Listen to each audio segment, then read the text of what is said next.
መለኮት ስንል አንድ መለኮት ነው ያለው ስንል አራተኛ ሳይሆን አንድ መለኮት የለም። አንድ መለኮት የለም እኮ አንድ መለኮት አለ ማለት የምትችለው መቼ ነው መሰለ?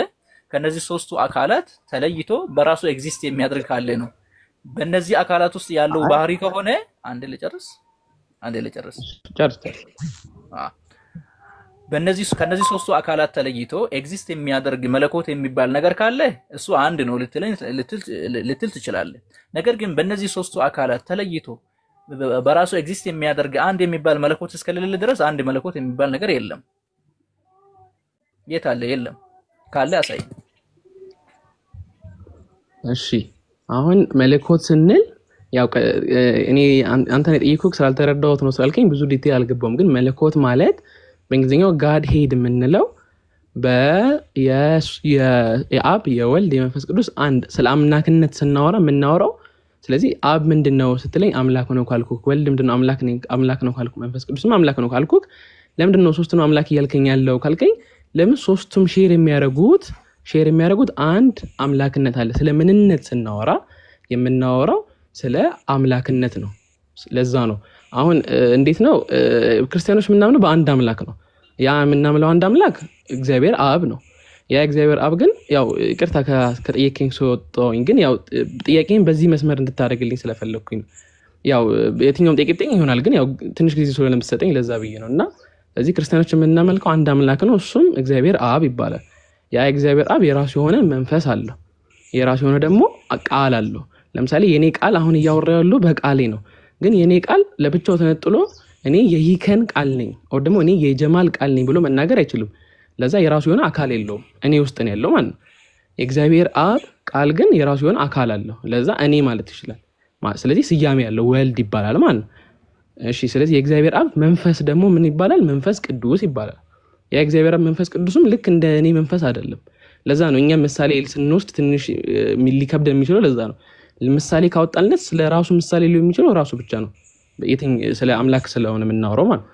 ስለዚህ የእግዚአብሔር አብ ቃል መንፈስ ደግሞ ራሱን እኔ ማለት ስለሚችል መንፈስ ቅዱስ ተብሎ የራሱ የሆነ አካል አለው እንጂ የእግዚአብሔር አብ መንፈስ ቅዱስ ይባላል። የእግዚአብሔር አብ ቃል ደግሞ ከሱ የሚወጣ ማለትም ቃሉ ስለሆነ ግን የራሱ የሆነ አካል ስላለው ወልድ ተብሎ ይጠራል ማለት ነው። እግዚአብሔር አብ ደግሞ የራሱ የሆነ አካል አለው እግዚአብሔር አብም ማለት ነው። አሁን እዚህ ጋር አካል አንድ መለኮት ምንለው ለዛ አንድ መለኮት አብ አለን አልክ አይደል? አዎ አንድ መለኮት አንድ መለኮት ይቅርታ አንድ መለኮት አብ ሳይሆን ያልኩት ስለ አንድ አምላክ የምናወራ ከሆነ ያው መለኮት ማለት አምላክነት ነው። ግን ያው ቃላቶቹ ትንሽ መለኮት ስትል ከአብ የተለየ ከወልድ የተለየ ከመንፈስ ቅዱስ የተለየ መለኮት የሚባል አንድ የሆነ ኤግዚስት የሚያደርግ ነገር አለ ወይስ የለም? ይሄን መልስልኝ እስኪ። የለም። ለብቻው ኤግዚስት የሚያደርግ ነገር የለም። አዎ ልክ ነው። የለም። በቃ ተስማማን። መለኮት የሚባል ከነዚህ አካላት በተለየ መልኩ ኤግዚስት የሚያደርግ ከሌለ እነዚህ አካላት አብም አምላክ ከሆነ ወልድም አምላክ ከሆነ መንፈስ ቅዱስ አምላክ ከሆነ አብ ወልድ ካልሆነ ወልድ መንፈስ ቅዱስ ካልሆነ መንፈስ ቅዱስም ወልድና አብ ካልሆነ ሶስት አማልክት ነው የሚሆኑት።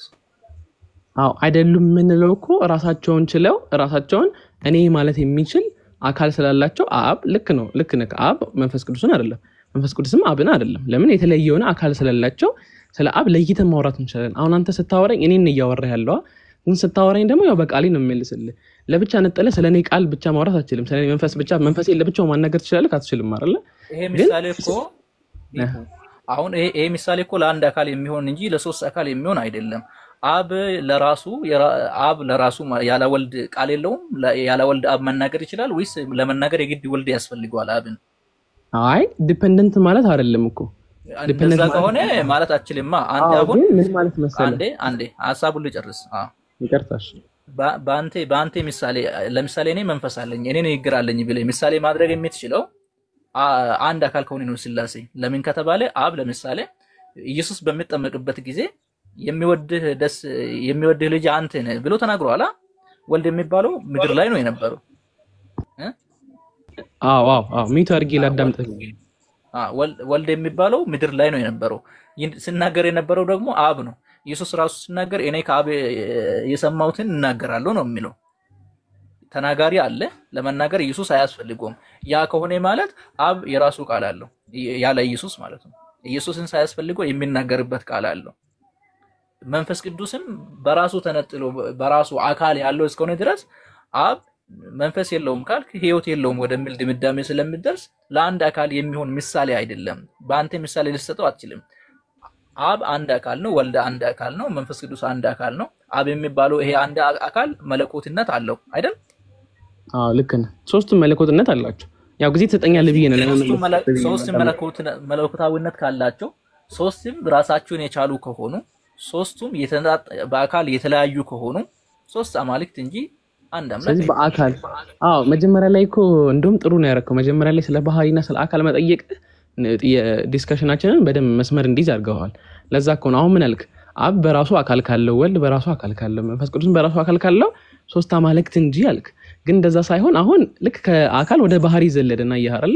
ስለዚህ በባህሪና በአካል ዲፊኒሽን በደንብ ከተግባባን አብ የራሱ የሆነ አካል አለው፣ ወልድም የራሱ የሆነ አካል አለው። ግን ስለ አምላክነት ስናወራ ግን ስለዚህ ሁለቱም የራሳቸው የሆነ አካል ባህሪ አላቸው ወይም ደግሞ የራሳቸው የሆነ አምላክ ናቸው ካልን ከአካል ወደ ባህሪ ዘለልን ማለት ነው። ስለዚህ እንደዛ አይደለም። ያው ቅድም ደግሞ ያነሳኸው ስለ ጥምቀት ስለምን ያው ወደ ባህሪ የዘለልንበት ምክንያት አንዴ ለምንድን ነው ወደ ባህሪ የምንዘለው ነው? አሁን ወደ ባህሪ የዘለልንበት ምክንያት ባህሪ የሚባለው ነገር ከአካል ስለማይነጠል ነው። አምላክ ወይም ደግሞ አምላክነት ወይም መለኮት የሚባለው ባህሪ ከአካል አይነጠልም። አብ የሚባለው አካል ውስጥ እስካለ ድረስ አብ አንድ አካል ከሆነ መለኮቱም አብሮ ነው የሚቆጠረው ወይም አምላክነት አብሮ ነው የሚቆጠረው። አይ አምላክነቱን አብሮ አንቆጥርም አካሉም ከመለኮት ነጥለን ብቻ ነው የምንቆጥረው ካልክ ስለዚህ መለኮትነት የሌለው አንድ አካል እንለዋለን። መለኮትነት ካለው ደግሞ አንድ ላይ ነው የሚቆጠረው።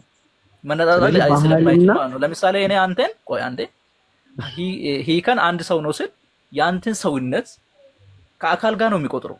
ከአካል መነጠል አለብህ ካልከኝ ሰው አይደለም አንተ የምትሆነው። ሂከን ወይ ድንጋይ ሊሆን ይችላል ወይ ሌላ ነገር ሊሆን ይችላል። ሰው የሚለው አብሮ የግድ መምጣት አለበት አንድ ሰው ለማለት። ስለ ሰው አይደለም ያወራን ያለነው ግን እናልከኝ ማለቴ አሁን እኛ ያወራን ያለነው ስለ አምላክነት አይደለ? አሁን ልክ ነህ። የኔን ሰውነት የኔን ባህሪ ከአካል መለየት አትችልም። ለዛ ነው አንድ አካል አንድ ባህሪ ስለሆነ ያለኝ ማለት ነው። ግን እኔን ምሳሌ ወስደህ ግን ልክ ነህ፣ በጣም ልክ ነህ። ግን የኔን ምሳሌ ላይ ልክ ነህ።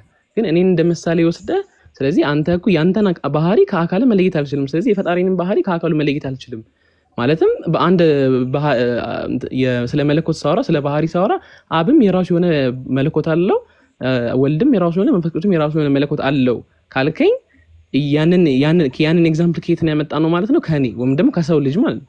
የምናወራው ግን ስለ አምላክነት አይደለ? ስለ አምላክነት ስናወራ አምላክነቱን ለራሱ ለአምላክነቱ ነው እንጂ መረዳት ያለብን ልክ ነህ። የኛን ሰውነት ባህሪያችንን ከአካላችን መለየት አይቻልም።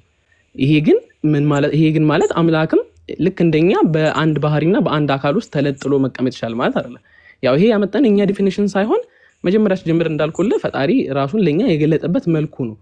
እና እንዴት ነው ፈጣሪ ራሱን ለኛ የገለጠልን እንጂ እኮ እኛ ፈጣሪኛ እንድንረዳው በፈቀደልን መልክ ነው እንጂ ይሄ ማለት እኔም ስላሴን 100% ተረድቻለሁ ማለት አይደለም። ግን ደግሞ ፈጣሪ እኔ እንዲህ ነኝ ብሎ የገለጠልን መልክ እንረዳለን እንጂ የኛን እንደ ምሳሌ እያነሳን ጀማል አንተ እኮ ሰውነትን ከባህሪ መለየት አልችልም። ስለዚህ እንዴት ነው አምላክም በአንድ ባህሪ ሶስት አካል ሊኖር የሚችለው ካልከኝ ያው ልክ አይደለም። ለምን የኛን እንደ ምሳሌ መነሳት ስለማንችል ማለት ነው። ያው ተረድተኛል ብዬ አስባለሁ። አመሰግናለሁ። ምሳሌ ነው እኮ አንተ የሰጠኝ አንተ ነህ። ቅድም ጥያቄ እንደዛ ችግር የለውም። ኦኬ አሁን ተስማማን። በቃ ምን ላይ ነው የተስማማነው? የተስማማንበትን ልንገርና እዛ ላይ ካልተስማማን እንሟገታለን ማለት ነው። ምን ላይ ነው የተስማማነው?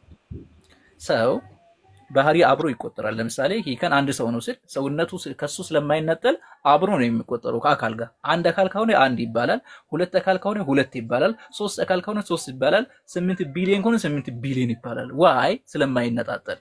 ኦኬ ስለዚህ ይሄ ለሰው ነው፣ ለአምላክ ልናደርገው አንችልም አልከኝ። ስለዚህ ወደዚህ እንሄዳለን ማለት ነው። የሰው ባህሪ ወይም የሰው ምንነት ከአካል ስለማይነጠል አብሮ ተቆጥሮ ብዙ ይባላል። የአምላክ ደግሞ ስለሚነጠል አብሮ አይቆጠርም በለኛ። እሺ ልክ ነው። የተስማማንባቸው ነገሮች ምንድናቸው? ስለ ባህሪ ዲፊኒሽን፣ ስለ አካል ዲፊኒሽን ተስማምተናል። ልክ ነህ። ከዛ ግን ምሳሌ ስንወስድ ግን ያው ሰው ነንና እንሳሳታለን። ምሳሌ ስንወስድ ግን ምንድነው አምላክ አቻያ የለውም፣ ምሳሌ የለውም። ስለዚህ ልክ እኛን መጠቀም እንችላለን። ግን እኛን ስንጠቀም ግን ምሳሌ ሁሉም ባውንደሪ ያለው የሆነ ነገር ይገድበናል። ለዛ ነው ያልተስማማነው ላይ ምንድነው ልክ የኛን አካል የኛን ባህሪ መለየት እንደማንችል 8 ቢሊዮን ሰው የምንለው 8 ቢሊዮን እኔ ማለት የሚችሉ ስላሉ ለዛ ነው ስላሴ ላይም ሶስት ስላሴ የምንለው ስለ አካላቸው እያወራን ስለሆነ ነው ስለ ሶስትነት ስናወራ ማለት ነው እና ግን ደግሞ ያው ምሳሌ ስናወራ ልክ ነህ አንዳንዱን ነገር በሰዋዊ መልክ ልንረዳው ይችላል እኛ እንደ ምሳሌ አንስተን ማለት ሂከን እንደ ምሳሌ ጀማልን አንስተ እንደ ምሳሌ መረዳት ይቻላል ግን ደግሞ የሚገድቡን ነገሮች ደግሞ አሉ ሲገድቡን ደግሞ አምላክነቱን ደግሞ ልክ እንደ አምላክነቱ መረዳት ያለብን ማለት ነው እና ከዛ አንፃር ነው ያልተስማማነው ላይ ምንድነው ያልተስማማነው ሳይሆን ያው የመረዳት ልዩነት ነው ምሳሌ ስንሰጥ እኛ እንደ ምሳሌ መውሰድ አንችልም ለዛ ነው ልክ የጀማል አንድ አካል እንዳለህ እና አንድ ባህሪ እንዳለ አካልን ከባህሪ መለየት ማንችለው አንድ ባህሪና አንድ አካል ስላለህ ነው ግን ደግሞ ስላሴ ላይም ሄደን ስለ አምላክነትም ስናወራ መለየት አንችልም ምን ይሄ ማለት ምንድነው እኔ ማድረግ ማልችለው ነገር እንደ ፈጣሪ ሊያደርግ ይችላል እንደማለት ነው ባኛ ደግሞ እሱ ፍጡራን ስለዚህ እሱ ደግሞ ከኛ ባውንደሪ ወጣ ያለም ለዚህ ከዛ አንጣር አሁን እኮ ምንድነው መሰለህ አንደኛ የአምላክነት ባህሪ ማይለይም ከአካል ይሄ ነው በክርስትና አስተምሮ ይለያል ካልክ አንተ ማስረጃ ታመጣለህ እኔ እንደማይለይ ማስረጃ ላመጣልህ እችላለሁ ከፈለክ ላምጣልህ እሺ ማለት ያው ወደ ማስረጃ ከመጣን እሺ ችግር የለም ግን ምን ላይ ነው የምናወራው የሚለው ነገር ያው ሶስትነት አንድነት ነው አይደለም ኦኬ አምላክ በአካል ውስጥ ባህሪ አለው አይደል መለኮትነት የሚባል ባህሪ አለው ለምሳሌ አብ በአብ አካል መለኮታዊነት የሚባል ባህሪ አለው አይደል በእናንተ አስተምሮ ያው በባህሪ ውስጥ አካል አለው ብለን ነው የምንማረው እንደዛ ነው አስተምሮ አካል ያለው ወይስ በባህሪ ውስጥ ነው አካል ያለው ወይስ ቃላቶችን ልክ ነህ ግን ቃላቶችን ከማጣመም ያው ተረድተህ ቅድም ያልኩትን ከተረዳህ አንድ ባህሪ ያለ ሶስቱን ሲረዳው እንትን ውስጥ ውጭ ከቋንቋ አንፃር ነው ችግር የለውም ችግር የለውም ችግር የለውም የሚባል አካል መለኮታዊነት አለው አይደል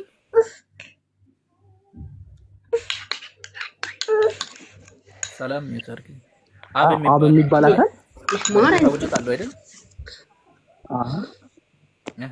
ይቅርታ አይሰማም ምን አልከኝ አብ የሚባል አካል መለኮታዊነት አይሰማም እሺ አብ የሚባል አካል መለኮታዊነት የራሱ አብ የራሱ መለኮት አለው ሳይሆን አብ የራሱ መለኮት አለው ሳይሆን አብም ወልድም መንፈስ ቅዱስም ሼር የሚያደርጉት አንድ መለኮት አለ ኦኬ ከሶስቱ አካላት ተለይቶ ኤግዚስት የሚያደርግ እነሱ ሼር የሚያደርጉት መለኮት አለ መለኮት ማለት ከሶስቱ አካል ተለይቶ ሳይሆን ሶስቱ ሼር የሚያደርጉት አብ ወልድ መንፈስ ቅዱስ ሼር የማይለያቸው ከሆነ የት ነው ሼር የሚያደርጉት አዎ የሚለይማ እንደ አራተኛ እንደተሰበው የሚለይማ የለም እሱማ የሚለይ አላልኩም እኮ እኔም ግን ደግሞ ስለ ምንነት ባህሪ ስናወራ አንድ ባህሪ ነው ያላቸው ብለን የማይለያቸው ከሆነ ሼር የሚያደርጉት አንድ መለኮት አለ አይባልም የማይለይ ከሆነ አብ የሚባል የራሱ መለኮታዊነት አለው የራሱ ከወልድ በተለየ የራሱ መለኮት አብ የሚባለው አካል ከወልድ በተለየ መልኩ የራሱ መለኮታዊነት አለው ወይስ የለውም አብ የሚባለው አካሉ ከራሱ ከአብ እና ከወልድ እና ከመንፈስ ቅዱስ የተለየ አብ የራሱ የሆነ መለኮት የለው ግን ደግሞ መለኮቱን ሼር ስለሚያደርጉ ያ መለኮት አንዴ አብ የሚባለው አካል ከወልድና ከመንፈስ ቅዱስ በተለየ ራሱን የቻለ መለኮታዊነት ከሌለው ስለዚህ አብ መለኮት አይደለም ማለት ነው ለብቻ አይ መለኮት አይደለም አሁን እኮ አብ ስትል ያወራን ያለው ስለ አካል ነውና ስለ አምላክነት ስናወራ ስለ ባህሪ ነው ለዛ አሁን አብ የራሱ የሆነ መለኮት የለውም ሳይሆን አብ የራሱ የሆነ መለኮት አለው ግን ያ መለኮቱ ግን ከወልድና ከመንፈስ ቅዱስ የተለየ አይደለም አንድ መለኮት ነው ያለው ለዛ እኮ ነው መጀመሪያ ቅድም ተጀምረለ ክርስቲያኖች የምናመልከው በአንድ አምላክ ነው ያ አንድ አምላክ እግዚአብሔር አብ ይባላል በየተነሳው ግን ደግሞ ክርስቲያኖች እዚህ ጋር ግራ ሊገ እኮ በመለኮት ዲፔንድ ይሆናሉ ማለት ነው አንዱ በሌላ ላይ ዲፔንድ ነው ሰላም ላውርዳት በቃ ሰላም አለይኩም ወአለይኩም ሰላም አታውርደኝ ሰላም ነው እንዴት ነሽ አልহামዱሊላህ እኔ የምለው ወንድሜ አንዴ ይቅርታ አንድ ጥያቄ ልጠይቃችሁ እኔ ሰለምቴ ነኝና አልহামዱሊላህ እሱ ጋር ሄጄ ሊያስገቡኝ ስላልቻሉ ነው መጠየቅ የፈለኩት ጥያቄ ነበርኩ ቅድም ግን ወጥቼ ነበር ከትንሽ ደቂቃዎች በፊት እና ከቤተሰቦች ጋር መብላት መጠጣት እንዴት ይታያል ማለት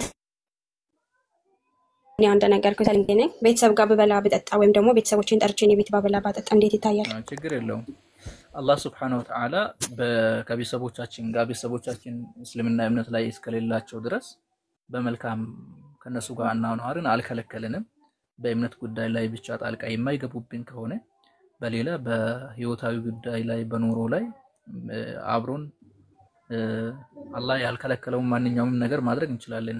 ከነሱ ጋር መብላት ከነሱ ጋር መጠጣት እንችላለን። ሐራም የሆኑ ነገሮች ላይ ብቻ ነው መሳተፍ የማንችለው። ለምሳሌ መጠጥ ካለ ለምሳሌ ማዕድ ላይ መጠጥ የሚቀርብ ከሆነ በዛ ማዕድ ላይ መቅረብ አይፈቀድልንም እኛ ባንጠጣው ራሱ። ወይም ደግሞ ምግቡ የተዘጋጀው ለበዓል ለመሳሰሉት ነገር ከሆነ እሱ ላይ መሳተፍ አንችልም። ከዛ ውጪ ለምሳሌ ለሰርግ ቢዘጋጅ ለድግስ ቢዘጋጅ እንዲሁ ለመብላትና ለመጠጣት የተዘጋጁ ምግቦችን አብረን መብላት እንችላለን፣ ችግር የለውም። እሺ አመሰግናለሁ። ለምሳሌ እንደ ስጋ ምናምን አይነት ነገርም ችግር የለውም፣ ብቻ ለድግስ ያልተሰራ ነገር እስከሆነ ድረስ ያው ለድግስ ካልሆነ ለድግስ ሳይሆን ለአምልኮ ማለት ነው። ለምሳሌ ለክብረ በዓል የሚሉት ማለት ነው፣ በየዓመቱ የሚያከብሩት በዓል ምናምን ለገና ለመስቀል ለምናምን የሚባሉ ምግቦች የተዘጋጁት መብላት የተከለከለ ነው፣ ዳቦም ቢሆን ማለት ነው። እሺ አመሰግናለሁ። አሁን ለምሳሌ እኔ ቤተሰቦች ጋር እንደዚህ ድግስ ምናምን በሚኖር ሰዓት ወይም ደግሞ ዝም ብሎ በቃ ኖርማል ጠዋት ላይ ምናምን ምግብ ሲሰሩ ጠላ ይበጠብጣሉ፣ አረቄ ምናምን ያቀርባሉና እንደዚህ አይነት ነገርም መቅረብ የለብኝም። በእነሱ በዛ ላይ እነሱን ማገዝም አይፈቀድልሽም። ጠላን በማጥመቅም ሆነ ለነሱ በማቀበል ማገዝ አይፈቀድልሽም። በማዕዱ ላይ እነዚህ ነገሮችን ደርድሮ የሚጠቀሙ ከሆነ እዛ ማዕድ ላይ መቅረብ አይፈቀድልሽም። ነገር ግን ማዕዱ ላይ እነዚህ ነገሮች ከሌሉ ሰዎቹ ለግላቸው ሄዶ የሚጠጡ ከሆነ ችግር የለውም። እሺ የመጨረሻ ጥያቄ ደግሞ ምንድነው? አሁን ለምሳሌ እናቴ እኔ ነኝ የማስተዳድራቸው ከመስለምን በፊት ከሰለምኩም በኋላ እኔ ነኝ የማስተዳድራቸውና እናቴ የተሻለ ገቢ ስለሌላት ለምሳሌ ክብረ በዓል ምናምን ሲሆን ብር እኔ ነኝ የምልክላት፣ ይሄስ እንዴት ይታያል? በሌላ ነገር ልታደርግላት ትችላለሽ። ያለሽውን ሁሉ እንኳን ቢሰጣት ችግር የለውም ካብትሽ። ነገር ግን አላህ Subhanahu Wa Ta'ala በከለከለው ነገር ላይ እሷን ማገዝ አይፈቀድም። አላህ Subhanahu Wa Ta'ala ወተዓወኑ ዐለል ቢሪ ወተቅዋ ይላል። በመልካም ነገር ላይ ተጋገዙ፣ ወላ ተዓወኑ ዐለል ኢስሚ ወልዑድዋን በኃጢአትና ድንበር በማለፍ ላይ አትተጋገዙ ይላል። በዓልን የሚያከብሩበትን ወይም የአምልኮ ስርዓትን ለሚፈጽሙበት ነገር ላይ እነሱን ማገዝ አይፈቀድልሽም። ስለዚህ ለእናትሽ ምን ትያታለሽ? እናቴ እኔ በጣም ነው የሚወድሽ፣ አንቺ እናቴ ነሽ፣ በጣም አከብርሻለሁ፣ በየትኛውም ነገር ላይ እረዳሻለሁ፣ ከእምነት ነክ ነገር ላይ ደግሞ እምነቴ ስለማይፈቅድልኝ በዚህ ላይ ልረዳሽ አይችልም ብለሽ በትህትና ንገራት። እሺ አይ ሲጀመር መስለሜንም አያውቁም። መስለሜንም መደበቅ እችላለሁ ወይስ ለምሳሌ ሰሰግድ ምናምን ቤት ስላለኝ እኔ ለራሴ ቤት ስላለኝ እኔ ያልተጽኖ አላሳደረብኝምና ምናልባት አንድ ቀን በርግጥ መስማታቸው አይቀርም፣ ግን ቢሰሙ ባይሰሙም ችግር የለውም አይደለ? በአንቺ እምነት ላይ ችግር የለውም። በአንቺ እምነት ላይ ምንም የሚያመጣ ነገር የለም። አንቺ ለራስሽ ነው ያመንሽው። ጉዳት የሚያመጣብሽ ከሆነ መስለምሽን መደበቅ ትችያለሽ። እሺ በቃ አመሰግናለሁ። ይሄው ጥያቄ ባታወርዱኝ ደስ ይለኛል፣ የሚጠቅመኝን ነገር እየሰማሁ ስለሆነ። እሺ ችግር የለውም፣ ተቀመጪ። እሺ ምን ታርኪ ከመጣል? እሺ ይከን ተመልሰሃል? አለሁ እያዳመጥኳችሁ ነበር። እሺ ወደ ነጥቡ እንመለስ። ኦኬ ደስ ይለኛል። እሺ አብ የራሱ ማለት አብ ከወልድ የተለየ ራሱን የቻለ መለኮታዊነት ከሌለው አብ በወልድ ላይ ነው የሚደገፈው ማለት ነው? አይ እንደዛ ሳይሆን ማለት ነው። እሺ እንደዛ ሳይሆን አብ የራሱ የሆነ መለኮት አለው። ግን ያ መለኮቱ ወልድም እኮ የራሱ የሆነ መለኮት አለው፣ መንፈስ ቅዱስም አለው። ግን ያ መለኮቱ ከወልድና ከመንፈስ ቅዱስ የተለየ አይደለም። ለዛ ነው ሼር ያደርጋሉ የምንለው። የአብ መለኮት የወልድ መለኮት ነው፣ የወልድ መለኮት የመንፈስ ቅዱስ መለኮት ነው የምንለው ከዛ አንፃር ነው ማለት እና ግን ዲፔንደንት ደግሞ በነገራችን ላይ መለኮት ሲባል ሰዎች ግራ እንዳይገባቸው ባህሪ ማለት ነው። አንድ አካል የሚገልጥ ለምሳሌ አሁን እኛ ሰው ነን ስንል ድንጋይ አይደለንም፣ መልአክ አይደለንም፣ አጋንንት አይደለንም ማለታችን ነው። ይሄ የምንነታችን በምንድን ነው የሚገለጠው ከተባለ በአካል ነው የሚገለጠው። 1 2 3 4 ተብሎ የሚቆጠርበት ምክንያት እነዚህ ባህሪ ከአካል ስለማይነጠሉ ነው። በነገራችን ላይ ስለ የአምላክ መለኮትም በተመሳሳይ መልኩ ያስቀምጣሉ። ለምሳሌ ኪዳነ ወልደ ክፍልን ታውቃለህ ብዬ አስባለሁ። መዝገበ ቃላቱ ላይ አካል የሚለውን ቃል በፈታበት ላይ ምን ብሎ ነው ያስቀመጠው? ስለ ባህሪና ስለ አካል በሚናገርበት ጊዜ ድምጽ ይሰማል?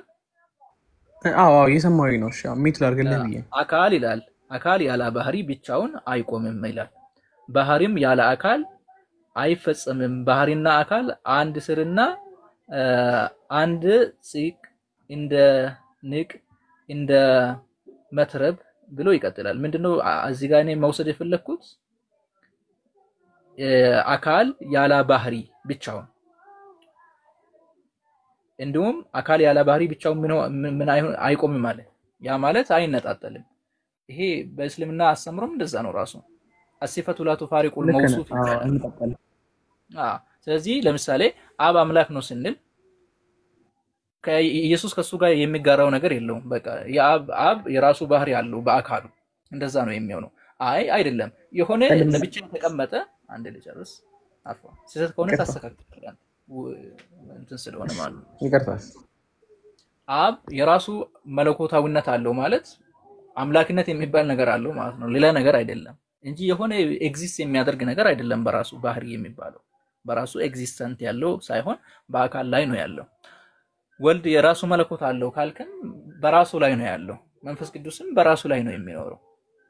ሼር ይደራረጋሉ የሚባል ነገር የለም። ራሱ ለምሳሌ አንተ የኔን ባህሪ ሼር አትደራረግም፣ ግን ተመሳሳይ ነው ያለን ነው። ለምሳሌ አንተም ሰውነት የሚባል ከኔ ጋር ተመሳሳይ የሆነ ባህሪ አለ፣ እኔም ካንተ ጋር ተመሳሳይ የሆነ ባህሪ አለኝ ማለት ነው እንጂ አንተ የኔን አትጋራም። ያንን የምትረዳበት ምክንያት ለምሳሌ ብንወስድ ለምሳሌ እኔ ቢሞት አንተ በህይወት ትቀጥላለህ። ለምን? ሰውነት የሚባለውን በራሴ አካል ውስጥ ስላለ ነው። የኔን ሰውነት የምትጋራ ቢሆን ኖሮ እኔ ሲሞት ትሞታለህ፣ እኔ ሲወለድ ትወለዳለህ፣ እኔ ሳረጅ ታረጃለህ። እንደዛ የማትሆንበት ምክንያት በአንተ አካል ውስጥ ሰውነት የሚባል ከኔ ባህሪ ጋር ተመሳሳይ የሆነ ባህሪ ስላለ ነው።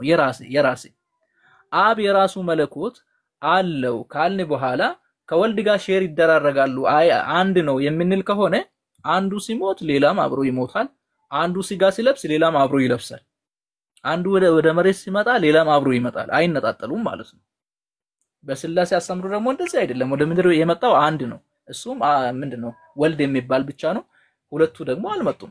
በሰማይ ላይ የቀሩ ሁለቱ ነበሩ አይደል? ይከን በሰማይ ላይ ወልድ ወደ መረዳት መጥቶ ክርስቶስ ምን ብሎ ነበር? እንደውም እኔን ያየ አብን አየ ብሏል አይደለ? ምን ማለት ነው? እዛ ጋር አሁን እያወራ ያለው ክርስቶስ ቢሆንም አብ ቢሆንም ማነው ወልድ ቢሆንም ግን በእኔ ውስጥ ደግሞ ወልድን ታያል። ድምጼ ጠፍቷል። ኮኔክሽን ይመስለኛል።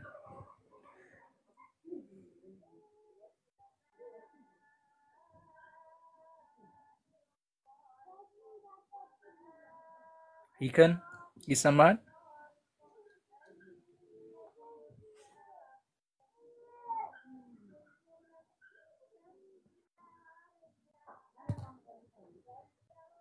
ኦኬ ኮኔክሽን ነው። እሺ ሌላ ክርስቲያን ካለ መግባት ይችላል። ስላሴ ወይ አማልክት ነው የሚሆነው ወይ ስላሴ የሚባል ነገር የለም ነው። ለምን? በመለኮት አንድ ነው የሚባል ነገር የለም። ምክንያቱም መለኮት የሚባል ከአካል የተለየ ኤግዚስት የሚያደርግ ነገር እስከሌለ ድረስ አንድ የሚባል መለኮት የለም። አንድ የሚባል መለኮት የሚኖረው መቼ ነው? ከሶስቱ አካላት ተለይቶ በራሱ ኤግዚስተንስ ያለው ነገር ካለ። ግን የለም እንደዛ የሚባል ነገር የለም። ማለት ሽክራው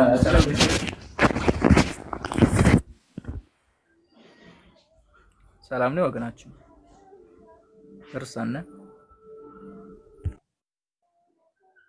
ኦኬ ወጥቷል። ዴቭ አለ። ዴቭ ሰላም አለይኩም። ኦኬ ስላሴን ማስረዳት የሚችል ክርስቲያን መግባት ይችላል።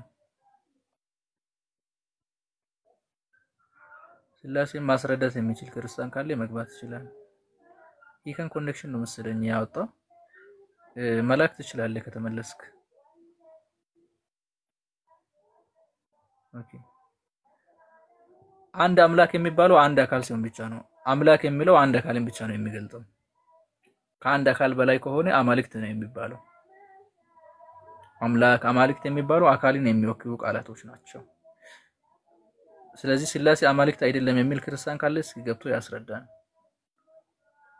ስላሴ አማልክት ካልሆነ ሶስት አካል የሚባል የለም ማለት ነው። በነገራችን ላይ የክርስትና አስተምሮ ከተቃርኖ መዳን አይችልም። የመጀመሪያው አራት ነገር ከመጨረሻ አራት ነገር ጋር ሁሌ ይቃረናልና ይከን ተመልሰሃል አለውኛው አለው እሺ እየሰማኝ ከሆነ ያስወጡኝ መሰለኝ ለዛ ነው እንጂ ያልነካውትም ይቀርታ አይ ማንንም አያስወጣም ኮኔክሽን ነው ቀይ ሲያበራብህ ነበር እንዴት ይሆናል ማንንም አያስወጣም እሺ አንደኛ ስነ ስርዓት አለ ለምንድን ነው የሚያስወጣው እሺ አብ መለኮት አለው በዚህ ላይ ተስማማን አይደል ሄከን አዎ ተስማምተናል ግን ከወልድና ከመንፈስ ቅዱስ የተለየ መለኮት አይደለም የሚለው ላይ ያው ባንስማማም ያው እሱን ደግሞ አልተስማማንም መረዳት ስላልቻልኩኝ ነው ታስረዳኛለህ አሁንም እዛ አካባቢ ስለምናወራ ማለት ነው አብ መለኮት አለው ወልድ መለኮት አለው መንፈስ ቅዱስ መለኮት አለው አንተ ምን ይያልከኝ ነው አብ ወልድ መንፈስ ቅዱስ የሚባሉት የራሳቸው የተለየ መለኮት ሳይሆን አንድ መለኮት ነው ሼር የሚያደርጉት ነው አሁን ጥያቄ እንዲገባ አንድ መለኮት ነው ሼር የሚያደርጉት ወይስ ተመሳሳይ መለኮት ነው ሼር የሚያደርጉት የሚደራረጉት አንድ መለኮት ነው አንድ መለኮት ብቻ ነው ሼር የሚያደርጉት ተመሳሳይ መለኮት ማለት ካልከኝ ደግሞ ያው ተመሳሳይ መለኮት የሚለውን ከምን አንፃር ነው የተረዳሁት አንድ አይነት መለኮት ግን ደግሞ ብዙ መለኮቶች አሉ ይሄ ማለት ደግሞ ስለ ትራይቲዝም ወይም ደግሞ ከአንድ በላይ አማልክት የማመለክ ነገር ይወስደናል ተመሳሳይ መለኮት በሚለው ነው ማን ነው አንድ መለኮት ይቀርታ እንደዛ ከሆነ አንድ መለኮት የሚባል ከሶስቱ አካላት የተለየ ኤግዚስት የሚያደርግ ነገር አለ ማለት ነው አይ ኤግዚስት የሚያደርግ ነገር ሳይሆን አሁን ለምሳሌ ያንተ እሺ ምሳሌውን እንተውና በጠየቀኝ ብቻ ሳስረዳ የተለየ አራተኛ አምላክ ማለት ሳይሆን ስለ አምላክነታቸው ስናወራ ኤሰንስ ማለት እኮ ነው በእንግሊዘኛ ወይ ባህሪ የሚለው ግልጽ ካልሆነ ኤሰንስ ማለት ነው ስለ ኤሰንስ ምናወራ ኤሰንስ ማለት ኤግዚስተንስ አለው ግን ኤግዚስት የሚያደርገው በአብ በወልድ በመንፈስ ቅዱስ ውስጥ ነው ማለት በስላሴ ውስጥ ነው ኤግዚስት የሚያደርገው ግን ይሄ ማለት እንደ ብቻ አካል ያለው ነገር ሳይሆን አድርገን መውሰድ ያለብን ለዛ እኮ ነው ስለ ባህሪ ስናወራ ባህሪና አካል መለየት ያለብን ለዛ ነው አሁን አንድ አራተኛ የሚያደርግ ከሆነ አንዴ በራሱ ኤግዚስት የሚያደርግ አንድ የሚባል በራሱ ኤግዚስት የሚያደርግ መለኮት እስከሌለ ድረስ አንድ መባሉ ከምን አንፃር ነው እሺ በራሱ ኤግዚስት ያደርጋል ማለት ኤግዚስት አሁን ለምሳሌ አብ ኤግዚስት ያደርጋል ስንል አብ የራሱ የሆነ አካል የራሱ የሆነ አዋይ ስለ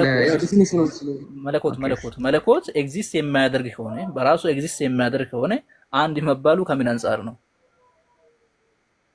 ኤግዚስት የሚያደርገው በስላሴ ውስጥ በትሪኒቲ ውስጥ ነው ኤግዚስት የሚያደርገው ግን ለብቻ አራተኛ ብለን ማንወስድ እኮ ለራሱ ግን አይ ራሱን ችሎ ራሱን ችሎ ኤግዚስት የሚያደርግ ከሆነ አንድ የተባለው ከምን አንፃር ነው እሱን አስረዳን እሺ አሁን አንድ የተባለው ከምን አንፃር ነው ስለ ስላሴ ስናወራ አሁን አንዳንድ ሰው ምን አይነት መረዳት ሊኖረው ይችላል እሺ ስለዚህ በራሱ ኤግዚስት ያደርጋል ካለን እንደ አራተኛ ሊወስዱ ይችላል ያ ደግሞ አካል ልክ እንደ አብ እንደ ወልድ እንደ መንፈስ ቅዱስ አራተኛ አካል አለው ብለን እንድንወስድ ያደርገናል ለዛ ነው ያንን መረዳት ልክ አይደለም የምንለው ከዛ አንፃር ነው ስለዚህ የጠየቀኝ ምንድነው ስለ መለኮት ስናወራ አንድ መለኮት ነው የምንለው ምንድነው ሼር ስለሚያደርጉ ነው ማለት ነው አሁን የአብ የራሱ መለኮት አለው አለን ቅድም አይደለ ወልድም የራሱ መንፈስ ቅዱስም የራሱ አለው አለን ግን ተመሳሳይ መለኮት አላቸው አሁን ሼር ይደራረጋሉ ለማለት ከሶስቱ አካል ተለይቶ ቢኖር ነው ነገር ግን ከሶስቱ አካል ተለይቶ ኤግዚስት የሚያደርግ የለም ካልከኝ በኋላ ሼር ይደራረጋሉ ከየት ነው ሼር የሚደራረጉት ሁሉም በራሱ አካል ውስጥ መለኮት አለው እንጂ ሼር የሚደራረግ ነገር የለም እኮ በራሱ አካል ውስጥ መለኮት ቅድም ወዳልኩት ዲፊኒሽን ብትመለሰው አሁን ግልጽ ይሆናል ሼር ለመደራረግ እኮ ሼር ለመደራረግ ምን ያስፈልጋል መሰለ ከሶስቱ አካላት ተነጥሎ ለብቻ የሚኖር ኤግዚስት የሚያደርግ መለኮት የሚባል ነገር ካለ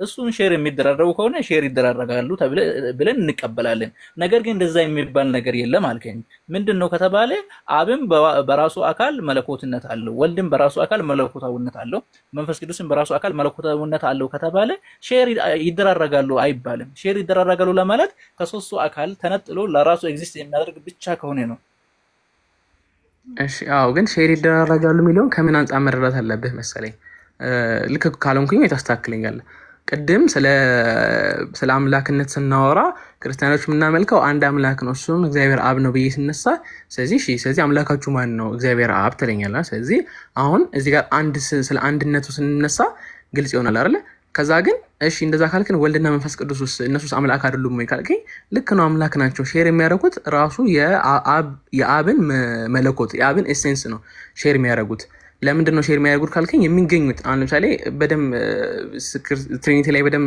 ሊያጣና ሰው ለምሳሌ ግልጽ እንዲሆን ለምሳሌ ወልድ ለምሳሌ ከአብ ይገኛል እንላለን እግዚአብሔር ልጅ ስንል አሁን ወደ ሌላ ቶፒክ ሄድክ እንዳትሪ ነውና ይገኛል ስንል ማለታችን ነው ለዛ ነው አሁንም ወልድንም ከአብ ስለሚገኝ ከአብ ሲገኝ ልክ የአብ የነበረውን መለኮት ሼር ያደርጋል ለዛ ነው ወልድንም የአብ ቃልን ማለትም ወልድንም አምላክ ምንለው ከምን አንፃር ነው ማለት ነው ሼር የሚያደርገው የአብ መለኮት ስላለ ማለት ነው እሺ መንፈስ ቅዱስ አምላክ አይደለም ወይ አምላክ ነው ሼር የሚደራረጉት የየራሳቸው ስለሌላቸው ነው ወይስ ያላቸው ተጨማሪ ነው ሼር የሚደራረጉት አይ አይደለም ያላቸው አንድ መለኮት ነው አብም ወልድ መንፈስ ቅዱስም አንድ መለኮት ነው ያላቸው ለምሳሌ ስለምን ማለት ነው የጋራ እንጂ ኦኬ እንደዛ ከሆነ የጋራ እንጂ የየራሳቸው መለኮታዊነት የላቸውም ማለት ነው የጋራ መለኮት አላቸው ያ መለኮት ግን አብን ለብቻ አብ ብቻ ስናወራ አብንም አምላክ እንነዋለና ስለዚህ ያ መለኮት የራሳቸው ኖ ቆይ ስላሴ የሚባሉት ሶስቱ አካላት የየራሳቸው መለኮታዊነት አላቸው ወይስ የጋራ ብቻ ነው ያላቸው ወይም ሁለቱም ነው እሺ በቃ 30 ሰከንድ ስንት ለማስረዳት ምንድነው አሁን ቅድም መጀመሪያ ያልከው ላይ ልክ ነው ሼር ማለትም አንድ መለኮት አላቸው አብም ወልድ መንፈስ ቅዱስም አንድ መለኮት ነው ያላቸው አለን አይደል ግን ደግሞ ስለ አብ ግን ስለ ያው አፍራሽ ነገር መሆኑ ሳይሆን ስለ አብ ለብቻው ስናወራ ደግሞ አብን አምላክ እንለዋለን ስለ ወልድ ብቻ ስናወራ ወልድንም አምላክ ነው ለምን ስንል ራሱ ያለው አንድ መለኮት ውስጥ ማለትም ወይም ደግሞ ለማስረዳት እንዲመች አንድ ትልቅ ሰርክል አለ ያ ሰርክል ምንድነው መለኮት ነው ያ መለኮት ነው እዛ ውስጥ አብ ወልድ መንፈስ ቅዱስ አሉ ስለ አብ ብቻ ስናወራ ያ አብ የሚባለው አካል የሚገኘው አንድ መለኮት ውስጥ ስለሆነ አምላክ እንለዋለን ወልድ የሚባለው አንድ መለኮት ስለሆነ የሚገኘው መለኮትነቱ ለሱም ነው ለመንፈስ ቅዱስም ነው ስለዚህ ለአምላክነት ስናወራ ያው ሶስቱም ስናነሳ አብንም ለብቻው አምላክ ማለታችን መለኮት የራሱ የሆነ መለኮት አለው ማለት አይደለም ግን አንድ መለኮት ነው ያላቸው ያ አንድ መለኮት አብንም ወልድንም መንፈስ ቅዱስንም አምላክ ብለን እንድንጠራቸው ያደርገናል ማለት ነው ግን ለምንድን ነው ፕሉራል ነገር መጠቀመው እነሱ ምንም ከምን አንፃር ነው ስለ አምላክነት አይደለም እነሱ ቢሳነሳ ምንድነው ስለ አካል ስለዋነሳውኝ ማለት ለምን እነሱ አልኳት ለምን ቢያነሳውኝ ያው የራሳቸው አካል ስላላቸው እኔ ማለት ስለቢችሉ ማለት አሁን እኮ ግልጽ ነው ግን የፈጠረው ችግር ምንድነው መሰለህ ለምሳሌ አንድ ሰርክል እንውሰድና ሶስት አካላት በዚህ ሰርክል ውስጥ ካሉ ስለዚህ አንድ ሰርክል ውስጥ ነው ያሉት እንላለን እንጂ ሶስት ሰርክል ውስጥ አሉ አንልም ነው ሶስቱም አንድ ሰርክል ነው ሼር የሚደራረጉት ተስማማን ተከፋፍለው አይደለም ማለት ነው የተቀመጡበት ቦታ በዚህ ላይ ያስማማል አንድ መለኮት ያላቸው ከሚለው አንፃር ልክ በመሳሌው ተስማምቻለሁ ምርጥ ምሳሌ ነው ምንድነው ታዲያ ችግሩ ካልከኝ ችግሩ አሁን ምንድነው የሚሆነው አንደኛ መለኮት የሚባል ከሶስቱ አካላት ተለይቶ ኤግዚስት የሚያደርግ አንድ ልክ እንደ ሰርክል የሆነ አንድ ነገር መኖር አለበት ነው ያ ከሆነ ምንድነው የሚሆነው መለኮት የሚባል በራሱ ኤግዚስት የሚያደርግ ከአብም ከወልድም የተለየ ነገር አለ ማለት ነው እሱ ነው ሁለተኛ ችግሩ ምንድነው ከተባለ እነዚህ አካላት አንድ ነገር ሼር ስለሚደራረጉ ሙሉ የሚባል መለኮት የላቸውም ማለትም አንድ ነገር ላይ ነው ሼር የሚደረግ ለምሳሌ እኔና አንተ አንድ ብርጭቆ ውሃ ሼር የምንደራረግ ከሆነ ሙሉ ብርጭቆ ውሃ አለን ማለት አይደለም ግማሽ ነው የሚኖረን ግማሽም አይደለም አንድ ሶስት ከሆነ አንድ ሶስተኛ ነው የሚኖረን እነዚህ ሁለት ችግሮች ነው የሚፈጥሩ አንደኛ መለኮት የሚባል ከአካል በተለየ መልኩ ኤግዚስት የሚያደርግ ነገር እንዲኖር ያደርጋል ሁለተኛ ደግሞ ያ መለኮት ደግሞ ሼር ስለሚደራረግ ሙሉ ሳይሆን አንድ ሶስተኛ መለኮት ነው የሚሆነው እነዚህ ሁለት ችግሮች እንዴት ትፈታለህ እሺ ያው ጥያቄን ልክ ካልወሰድኩትኝ አስተካክለኝና ያው የመጀመሪያው የሚያመጣው ችግር ያልከኝ ምንድነው ስለ መለኮት የሚባለው ለብቻው ሶስቱም ሼር ያደርጋሉ ስንል ያ መለኮት ለብቻው ኤግዚስት የሚያደርግ ነገር ነው ወይ እና እሱ የሚያደርግ ነገር መሆን አለበት ስለዚህ እንደዛ ከሆነ ደግሞ ይሄን ችግር ያመጣል ሌላ አራተኛ ሌላ ኤግዚስት የሚያደርግ ነገር አለን አልከኝና ይሄንን ያው ቅድም ምን ብለናል ጥሩ ኤግዛምፕል ነው ያልከው ላይ ስለ ሰርክሉ ስናወራ ያ ሰርክሉ ያነሳውት ኤግዛምፕል ለምንድነው አብ የራሱ መለኮት አለው ወልድም የራሱ አለው መንፈስ ቅዱስም እንደዛ የሚባል ነገር ስለመጣ አለው አብም የራሱ አለው ግን ደግሞ ያ የአብ መለኮት የወልድም ነው የመንፈስ ቅዱስም ነው ከሚለው አንፃር ነው ያን ሰርክል ምሳሌ ያመጣሁት ማለት ነው ያ ሰርክል ግን ለብቻው ኤግዚስት የሚያደርግ ነገር አይደለም ያ ሰርክል እኮ የአብም ነው የወልድም ነው የመንፈስ ቅዱስም ነው ግን ይሄ ማለት ለምንድነው ከሰርክሉን ከሶስቱ የአብ የወልድ የመንፈስ ቅዱስ የአካላቶቹ ሰርክሎች ለብቻ አውጥተን ያሳልነው ለምንድን ነው? ለብቻ ያልተሳለው ለብቻው ኤግዚስት ስለማያደርግ ነው። ስለዚህ ይሄ ኤግዛምፕል አንደኛ ምን ያሳየናል? የአብ መለኮት የወልድ መለኮት ነው የመንፈስ ቅዱስ መለኮት ነው ከሚለው አንፃር። ለምን የወልድ መለኮት የሆነበት ምክንያት አብ ልክ አሁን እኮ ከዚህ በኋላ አሁን ጊዜ ከሰጣች ወይም ሌላ ጊዜ ቀጠሮ ይዘን ስለ እግዚአብሔር ልጅነት ስናወራ ስለ ወልድ የእግዚአብሔር ልጅነት ስናወራ ምንድነው ራሱ ወልድ የሚገኘው ከአብ ነው። ከአብ መገኘቱ የአብ መለኮትን ሼር ያደርገዋል። ስለዚህ ለዛ የአብ መለኮት የነበረው የወልድም ነው የመንፈስ ቅዱስም ነው። ስለዚህ የመጀመሪያው ይሄ የመለስኩት ይመስለኛል። ሁለተኛው ጥያቄ ይሄ ነበረው ደግሞ ምንድነው ሼር ያደርጋሉ ካለን 1/3 ነው የሚደርሳቸው። አምላክነት ሲባል 1/3 ነው የሚደርሳቸው፣ እንደዛ አይደለም። ስለዚህ አሁን ምንድነው ለምሳሌ ስላሴ ትምህርት ላይ ለምሳሌ በምንድነው አንድ የሆኑት በምንድነው 3 የሆኑት ተብሎ ሲጠቀስ በአገዛዝ በስልጣን አንድ ናቸው ይባላል። በአገዛዝና በስልጣን አንድ ናቸው የተባሉ ከምን አንፃር ነው? ያ መለኮት እኩል ነው ሼር የሚያደርጉት ማለት ነው። አሁን እዚህ ጋር ምንም አይነት ምሳሌ ልናመጣት አንችልም። ከዛ አንፃር ነው ልክ አሁን አንድ ብርጭቆ ውሃ ካልን ያንን አንድ ብርጭቆ ውሃ ከእግዚአብሔር መለኮት ጋር እኩል እያደረግነው ነው ማለት። ግን ደግሞ እሺ ምሳሌ ለማምጣት ሞክራለሁ ጊዜ ከሰጠኸኝ ብዙ አናሎጂዎች ስላሉ ማለት። ግን ደግሞ በምን መልክ ነው መረዳት ያለብን? ያ 1/3 ይደርሳል ማለት ሳይሆን ያ የአብ መለኮት በቃ መለኮቱ የራሱ መለኮት ነው፣ የወልድም የራሱ መለኮት ነው። ግን ደግሞ የራሱ ስንል ምን አይነት አረዳድ ያመጣል? አይ የራሱ ከሆነማ በቃ ከአብ የተለየ መለኮት ነው ያለው። አይ አይደለም። ከዛ አንፃር ስለዚህ ሁለቱም የሚደጋገፉ መልሶች ይመስሉኛል። ስለዚህ በአገዛዝም በስልጣንም በምንም አንድ ናቸው ስንል የአገዛዛቸውን በስልጣናቸው እኩል እንዲሆኑ ያደርጋቸው ሼር የሚያደርጉት አንድ መለኮት ስለሆነ ለዛ ነው ሼር ያደርጋሉ ስንል ግን ልክ እንደ ብርጭቆ ውሃ ብርቱካን እንደመከፋፈል እንደ ምናምን አድርገን መረዳት የለብን። ስለዚህ በምን መልክ መረዳት እንችላለን? እንዴት አይነት የሚቀራረብ አናሎጂ ማምጣት እንችላለን ካልከኝ ነው እንጂ እሱ የሚቀራረብ ነው እንጂ ስለ አምላክነቱ ጋር ነሳን ለራሱ ምሳሌ የሚችለው ራሱ ነው። ከዛ አንፃር ነው ምሳሌዎቻችን ብዙ ጊዜ ካልተጠነቀቅን ትንሽ ግራ ሊያጋቡን ይችላሉና ይመስለኛል። ጥያቄን ካልመለስኩት ደግሞ እስቲ እንግዲህ አመሰግናለሁ። መልሳል። ግን እንዴት ነው የመለስከው? መጀመሪያ የገነባውን ነገር አፍርስ ነው የመለስከው። መጀመሪያ ምንድነው የገነባው? ልክ እንደ ሰርክል እንውሰድ ብለህ መለኮት የሚባል ነገር ኤግዚስተንስ ያለው ነገር አደረክ። ከዛ በኋላ አይ እንደዛ ማለት አይደለም ኤግዚስተንት አያደርገውም ካልክ ደግሞ አፈረስክ ማለት ነው። መጀመሪያ የገነባውን አፈረስክ። በዛ ነው የመለስከው። ሁለተኛ ላይ ምሳሌዎቹ ውስን ናቸው ብዬ ነው። ይቅርታ ግን ምሳሌ ምንም የምትፈልገውን ነገር ምሳሌ ስለማና ያገልጽልህም አይደል? እና ከምን አንፃር መግለጽ አለብን? ከምን አንፃር አሁን ያ የሰርክሉ ምሳሌ ምንድነው የሚያስረዳልን ከሚለው አንፃር ነው። አንድ ሐሳቤን ላጠናቅቅና እንትን መጀመሪያ በሰርክሉ ምሳሌ ሰጠኝና ከዛ መለኮትን እንደ ሰርክል ወስደን እነዚህ ሶስቱ አካላት ደግሞ ያንን ሰርክል የሚጋሩ ካደረግ ሁለት ችግሮች ይፈጠራል አልኩ። ያንተ ምሳሌ ነው እኔ አይደለም የሰርክሉ ምሳሌ ያመጣሁት። ከዛ ምን አደረክ? አይ መለኮት የሚባል በራሱ ኤግዚስተንስ ያለው ነገር የለም ብለህ አፈረስክ ማለት ነው። መጀመሪያ የሰጠኝን አናሎጂ ውድቅ አደረክ፣ የራስህን አናሎጂ ውድቅ አደረክ። እሱን ውድቅ ካደረክ በኋላ ምንም የለም ማለት ነው። ስለዚህ መለኮት የሚባል በክርስቲያኖች አእምሮ ላይ የተሳለ ምናባዊ ነገር ነው ሼር የሚደራረጉት እንጂ ኤግዚስት የሚያደርግ ነገር የለም ነው። ይሄ ነው ድምዳሜ የሚሆነው።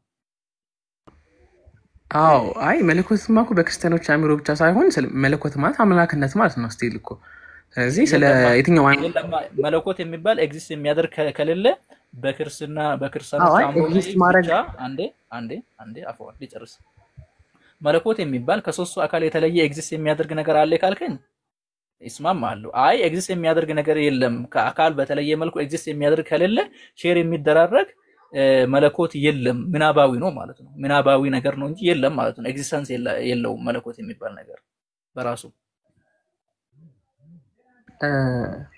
አይ ለብቻው አሁን እኮ ስለ ኤግዚስተንስ ቅድም ስላወራን ብዬ ነው ያነሳሁት እንጂ አሁን የለም ካልን ምንድነው አሁን ይሄ የለም ማለት ምን ማለት ነው? አሁን ስለ አምላክነት ስለ ማንኛውም ሃይማኖት ላይ አይደል አምላክ የሚለው ነገር ስናነሳ ያው እያወራን ያለው ስለ ባህሪው ነው። ስለዚህ ያ ባህሪው ኤግዚስት አያደርግም አለን ማለት ነው። አለን ማለት ምንድነው? ያ ነገር ባህሪ የለውም ማለትም ሂከን ሰው አይደለም እንዳልን ሰው ካልሆነ ደግሞ አሁን ልክ ቅድም እንዳልነው ሰው ላይ ስንመጣ ደግሞ ሰውና ባህሪነትና አካል መለየት እንደማንችለው እዚህ ጋር ሰው ባህሪ የለውም ማለትም ደግሞ መለኮት አንለውም። የሰውን ባህሪ መለኮት አንለውም፣ ሰዋዊነት ነው የምንለው እና ያን ሰዋዊነት የለውም ካለ ያው አካሉም እንደሌለ ነው የምንቆጥረው። ስለዚህ እዚህ ጋር አሁን አካል ካወራን ያው ቅድም ይሄ የአብ ምሳሌ ላይ እኮ ብትሄድ የአብ ምሳሌ ላይ ያ እግዚአብሔር አብ አንድ መለኮት አለው አምላክ አይደለም የምንለው። ለምሳሌ ብሉይ ኪዳን ላይ አሁን ለምሳሌ ብዙዎቹን ስለምንጋራ ብዬ ነው ወደ ብሉይ ኪዳን ሄድኩትና ብሉይ ኪዳን ላይ ለምሳሌ የሚያመልኩት አንድ አምላክ ነበራቸው። ያም እግዚአብሔር አብ ብለው ነበር የሚወስዱት የነበረው። ልክ ናቸው። ያ እግዚአብሔር አብ አንድ አምላካቸው ነው። ግን ደግሞ ወልድ መጥቶ ደግሞ ሲነግራቸው ያ ከእግዚአብሔር አብ የተለየ መለኮት እንደሌለውና ራሱን ከአብ ጋር እያስተካከለ እየነገራቸው የነበረው ከምን አንጻር ነው ማለት ነው?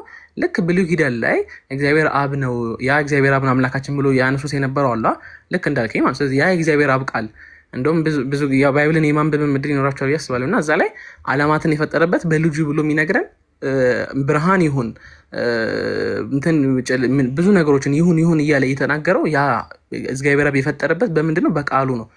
ስለዚህ ለዛ ነው ያው ትንሽ ኤግዛምፕሎቻችን ይገድቡናል ሰው ስለሆነን ያው ከዛ አንጻር ነው እንጂ ያው ለመረዳት እና ደግሞ ያው የተለየ ነው ያልከኝ አሁን ከመለየት አንጻር ሳይሆን ስለ መለኮት ስናወራ የሚለያይ ነገር ሆኖ አይደለም፣ ለብቻውም ኤግዚስት የሚያደርግ ነገር ሆኖ አይደለም። ስለ ኤግዚስተንሱ ካወራን ግን ደግሞ ሼር ያደርጋሉ ስንል ያ አብ የነበረው መለኮት የነበረው ስንል አሁን ወልድ ከአብ የሚመጣ ስንል መቼ ነው የሚባል ጊዜ የለውም። ግን እኛ ለመረዳት እንዲመቸን አንጻር ነው ልጅ የሚባለው ከኛ መረዳት አንጻር እንዲሆን ነው። እና ለዛ ወልድ ከአብ ይገኛል ስንል ልክ ሲገኝ ያም የአብ መለኮት የነበረውን እሱም የወልድም መለኮት ይሆናል።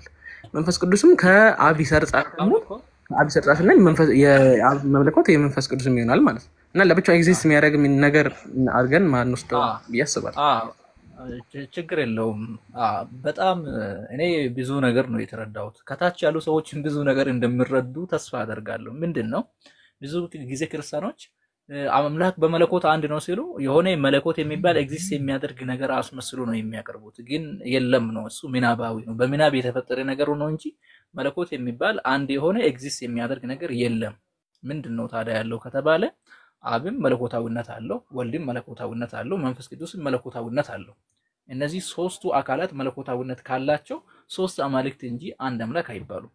አንድ አምላክ የሚባሉ መቼ ነው ከተባለ ወይ አንድ አካል መሆን አለባቸው ወይም ደግሞ አንድ መለኮት የሚባል ለብቻ ከአካል ተነጥሎ ያለው እነሱ ሼር የሚደራረጉት ነገር ሲኖር ነው።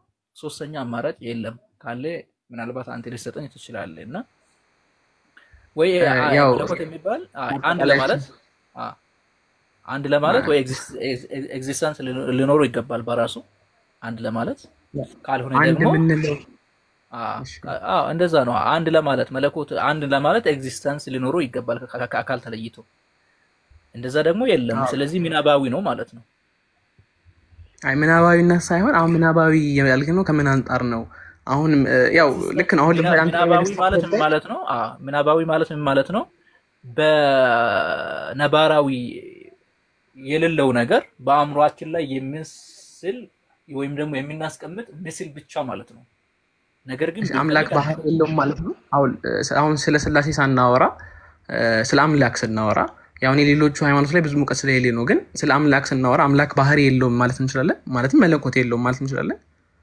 ለምን ምናባዊ ነው ስላልከኝ ብዬ ነው። አሁን መለኮት አንድ ነው ሶስት ነው ላይ ሳይሆን የምንሄደው ያ መለኮት የሚባለው ነገር መጀመሪያ ራሱ አንድ የትኛውም ሃይማኖት ላይ አምላክ አለ። ያ አምላክ መለኮት የለውም ማለት እንችላለን። ማለት የለም መለኮት የሚባል ነገር ስላልከኝ ብዬ ነው።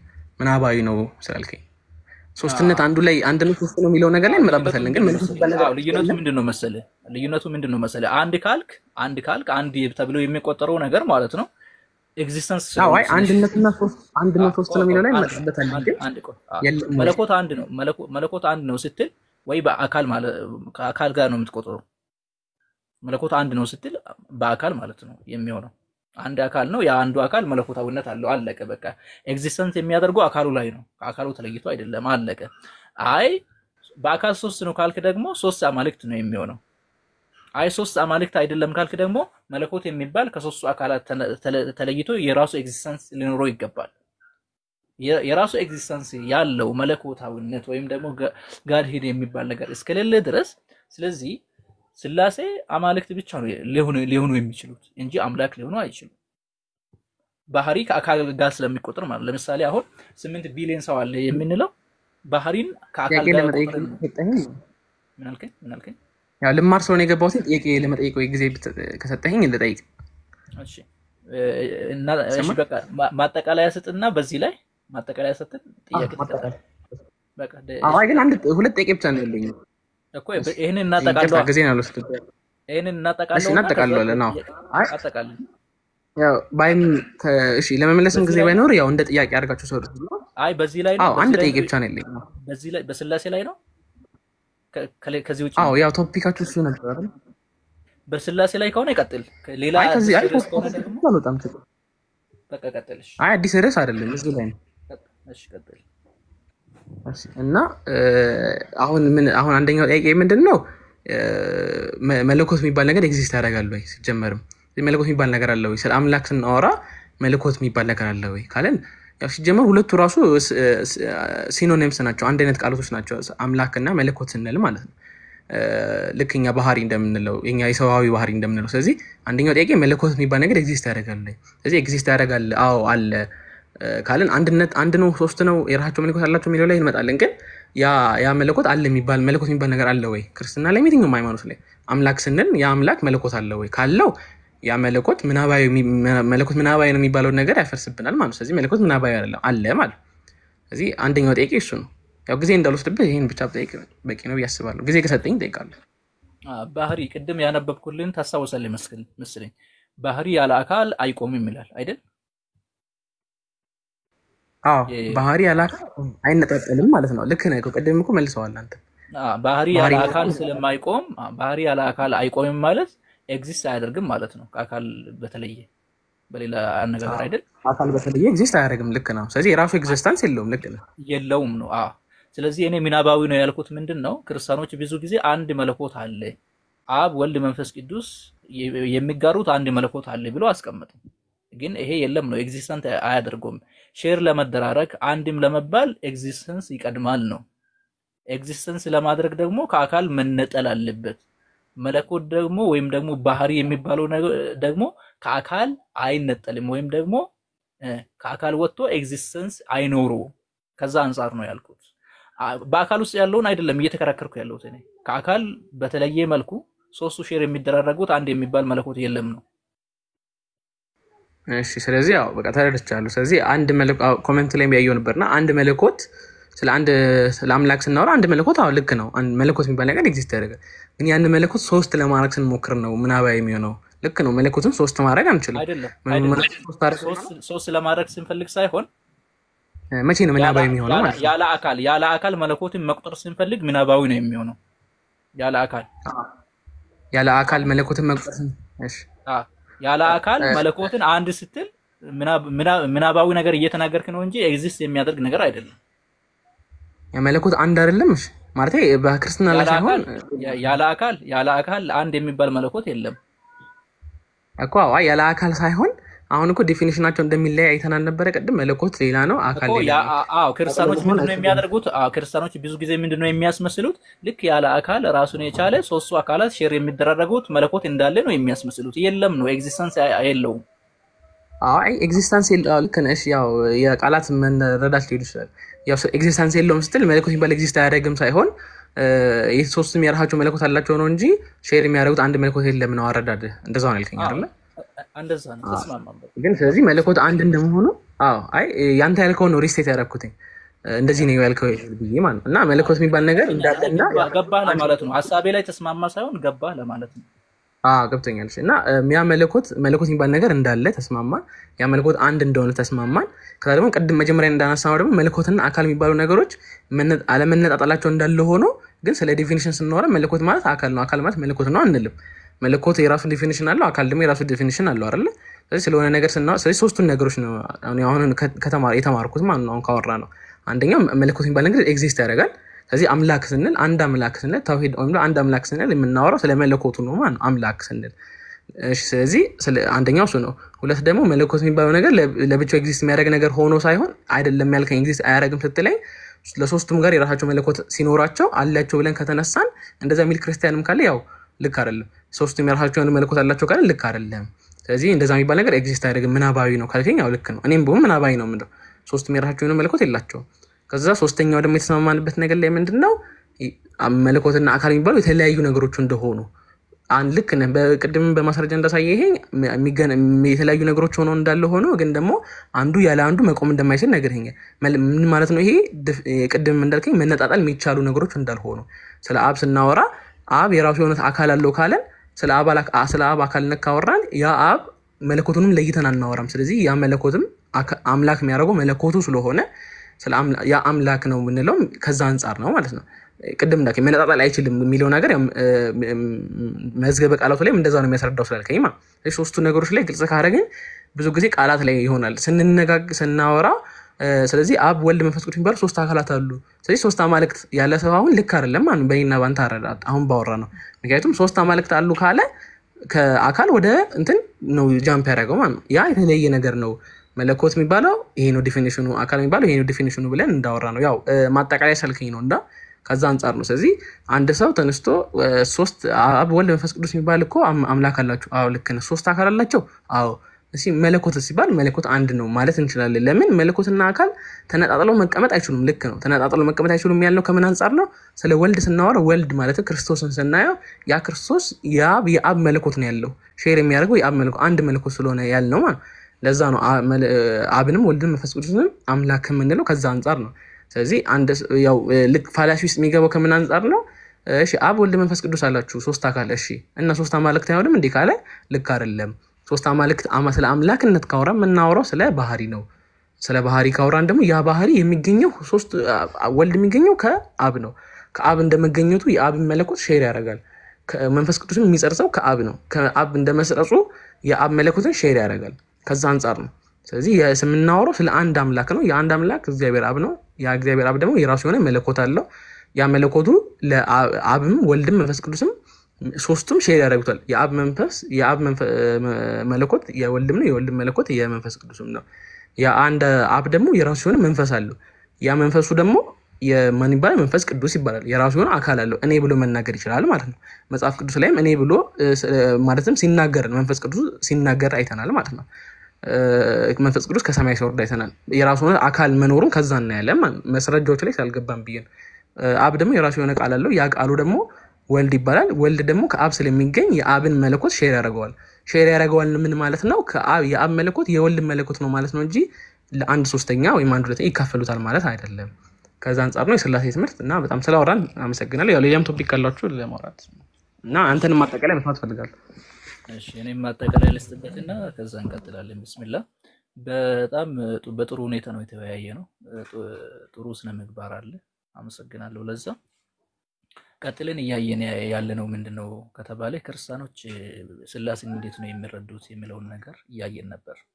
ክርስቲያኖች አምላክ በአካል ሶስት ነው በመለኮት አንድ ነው ሲሉ መለኮትና አካልን እየነጣጠሉ ነው፣ ነጣጥሎ እያስረዱ ነው። ነገር ግን በመዝገበ ቃላት ላይ ማየት እንደሞከር ነው ማለት ነው መለኮት የሚባለው ወይም ባህሪ የሚባል ነገር ወይም ያለ አካል ተነጥሎ አይኖርም። ያለ አካል ተነጥሎ የማይኖረውን ነገር አንድ ብለ መግለጽ አትችልም ነው ስለማይነጠል ማለት ነው። ለምሳሌ ጀማል አንድ ሰው ነው ስንል ይሄ ሰው የሚባለው ምንነት ነው። አንድ ሰው ያደረገው አካሉ ነው። ሂከን ስንጨምርበት ሁለት ሰዎች የምንልበት ምክንያት ምንነቱ ከአካል ጋር ስለሚቆጠር ነው።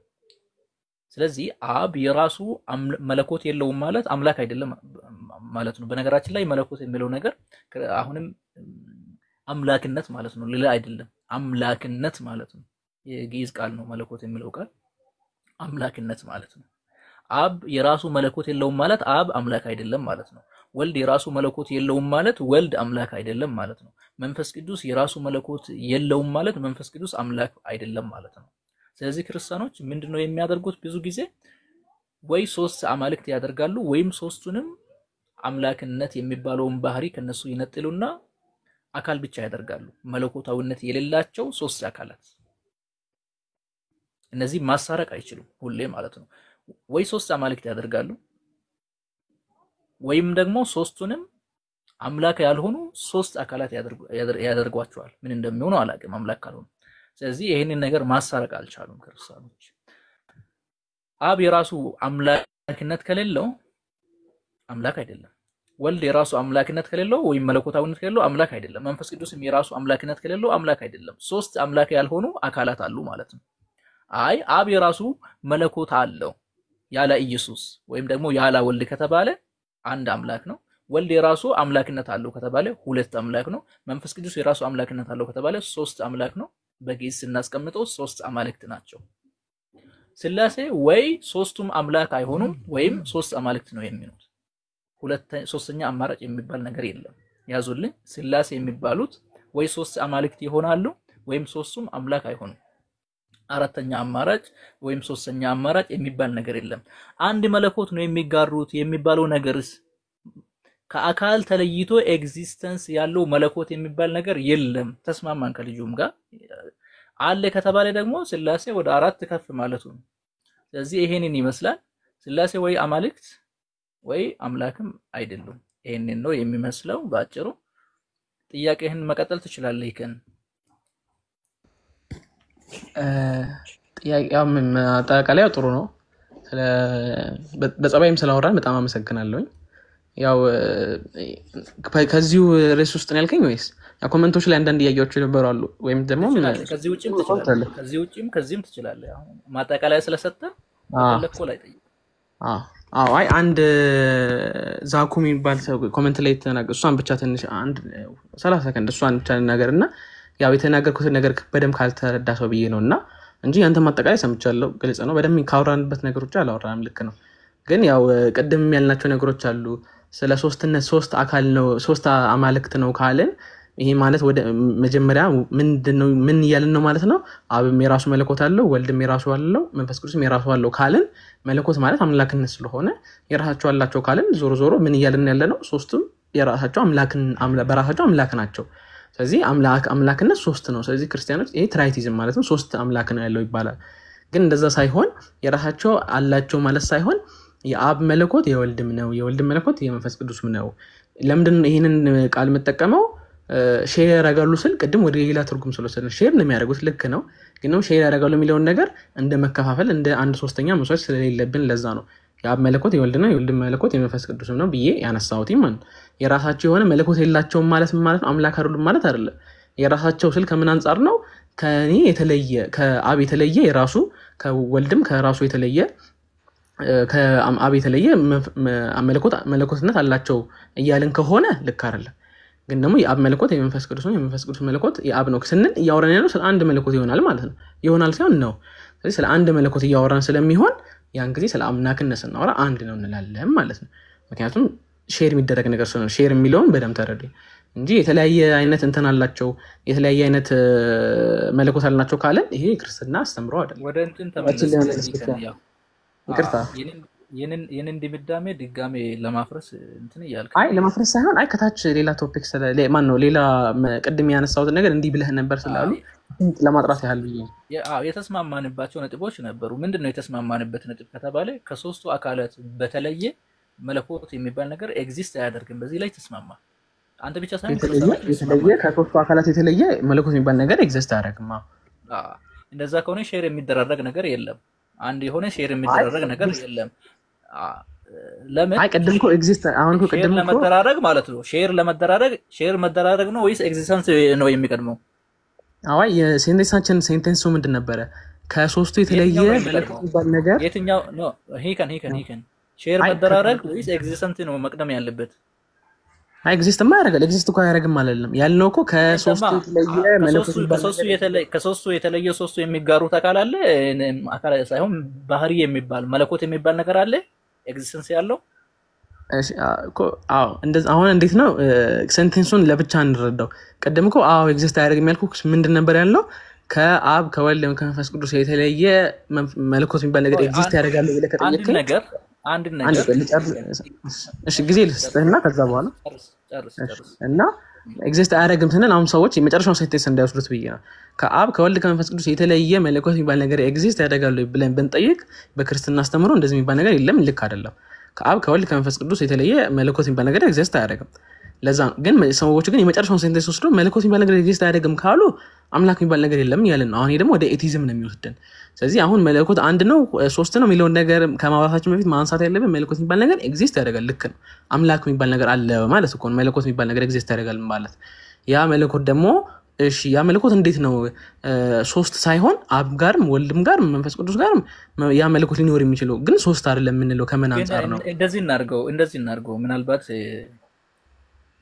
አንድ ነገር አንድ ለመባል ኤግዚስት ማድረግ አለበት አይደል? ኤግዚስተንት የሌለው ነገር አንድ ይባላል።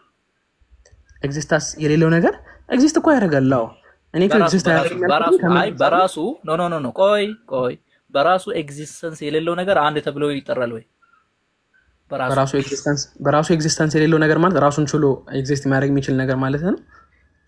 ራሱን ችሎ በሌላ ነገር ላይ ለምሳሌ ባህሪ በሌላ ነገር ላይ የሚገለጥ ነው አካል ላይ ማለት ነው አይደል አካል ላይ የሚገለጥ ነገር ነው አካል ልክ ነህ አካል ላይ የሚገለጥ ነገር ነው ለዛ ለብቻ ኤግዚስት ያደርጋል ነው ከዛ አንፃር ስለዚህ ለብቻ ራሱን ችሎ ኤግዚስተንስ የሌለው ነገር አንድ ይባላል ወይ አንድማ ነው መለኮት እኮ አንድ መሆናችን ላይ እኮ ያው ዞሮ እኮ አሁን ክርስቲያኖችን ራሱን ችሎ ኤግዚስተንስ ሲያደርግ እኮ ነው አንድ የሚባለው ራሱን ችሎ ኤግዚስተንስ ከሌለው አንድ አይባልም ይባላል ካልከስ ምሳሌ ምን አልከ አይ ቅድም ምን አልካኝ አንተ የተረዳሁት ነገር ባህሪ የሚባለው ነገር ለብቻው ኤግዚስት የሚያደርግ ነገር ሳይሆን አካል ላይ የሚገለጥ ነገር ነው ልክ ነው ብለኸኛል እኮ እንደዛ ለምሳሌ አሁን እዚህ ጋር የሰው ምሳሌ መውሰድ እንችላለን ሰው አንድ ባህሪና አንድ አካል ነው ያለው ሰውን ከባህሪው ነጥለን ስለ አካሉ ማውራት አንችልም አካሉን ነጥለን ስለ ባህሪው ማውራት አንችልም ይሄ ማለት አንድ ባህሪ ነው ያለው እና አንድ አካል ነው ያለው እንላለን ስለ አምላክነት ነው ስንል አምላክነት ማለትም ወይም ደግሞ መለኮት የሚባለው ነገር የሚገለጠው በአካል ላይ ነው የሚገለጠው ስለዚህ እንጂ ለብቻው ኤግዚስት የሚያደርግ አንዳንድ ነገሮች እኮ አሉ ጀበን መለኮትን ለብቻው ኤግዚስት ያደርጋል ብለን ካነሳን መለኮት የራሱ የሆነ አካል አለው እያልን ያለ ነው ማለት ለብቻው ኤግዚስት ያደርጋል ማለት ይሄ ደግሞ ልክ አይደለም ስለዚህ ስለ አምላክነት ስናወራ ዞሮ ምን እንጠላ አንችልም አይደል ስለዚህ አሁን ስለ ሌላ ሃይማኖት ላይ ብንሄድ ስለ መለኮት ስለሆነ ስለ አምላክነት ስለሆነ ስለ አምላክ አንድነት ስለሆነ መጥቀስ እንችላለን ሌሎች ሃይማኖቶችም እና በነገራችን ላይ ሌላ ጊዜም እንድታይበት አንድ ሁለት የሚባለው ሁሌ ከአካል ጋር ብቻ ነው የሚመጣው እንጂ ከባህሪ ጋር አይመጣም ለምሳሌ አንድ ሰው ማጥላንተ አካል ስለ አካሉ ነው ልክ ነው ቀድም እኮ እንደውም 8 ቢሊዮን ሰው አለ ስለዚህ አንዴ እኔ ዓለም ላይ ካሉ ሰዎች መካከል ለምሳሌ አንድ ከክርስቲያኖች ውጪ ማለት ነው አንድ አምላክ ሲባል አእምሯቸው ወደ ባህሪ የሚሄድ ሰዎችን አይቻላቅም ክርስቲያኖች ብቻ ናቸው እንደዛ የሚያስቡት በመሰረቱ ለምሳሌ አንድ ስትል አንተ አካልን ነው እየጠራ ያለው አንድ ሰው ስትል ያ አንድ አካል ሰውነት የሚባል ባህሪ ያለ ማለት ነው አንድ አምላክ ስትልም አንድ አካል አምላክነት የሚባል ባህሪ ያለው ማለት ነው አንድ አምላክ ሲባል በቃ አንድ አካል ብቻ ነው መሆን የሚችለው ከአንድ አካል በላይ ከሆነ አማልክት ነው የሚባለው ምክንያቱም አምላክ የሚለው ቃል ለአንድ አካል ብቻ የምንጠቀምበት ቃል ነው ከአንድ አካል በላይ ከሆነ አማልክት ነው የሚሆነው ከአንድ አካል ተመሳሳይ ምንነት ቢኖራቸው ራሱ ከአንድ አካል በላይ ከሆነ አማልክት ነው የሚባለው ለምሳሌ ለምሳሌ እኔ አንተና ዴቫ አምላክ ብንሆን ስንት ነው የሚሆነው 3 ነው የሚሆነው ግን እኔም አንተም ዴቫ ምንድነን ሰዎች ነን አንድ ምንነት ይያለን ሰዎቹ አምላክ ብሎ ቢያመልኩን እኛ ሶስቱን አላህ ያደርገውና ሰው አምላክ ነው ብሎ ቢያመልኩን 3 አማልክት እንባላለን ለምን አንተ ለብቻ አንድ አምላክ ትባላለህ አንድ አካል ስላለ ዴቭ ለብቻ እንደዛ ይባላል እኔም ለብቻ እንደዛ ይባልና አንድ ላይ 3 አማልክት ነው የሚባለው አምላክ የሚለው አንድ አካልን ብቻ የሚወክል ነው ከአንድ አካል በላይ ከሆነ አማልክት ነው የሚሆነው እሺ ያው አሁንም እሺ ልክ ነው በቃ እንዴት ነው ግን ያው መረዳቱ እንዴት ነው አሁን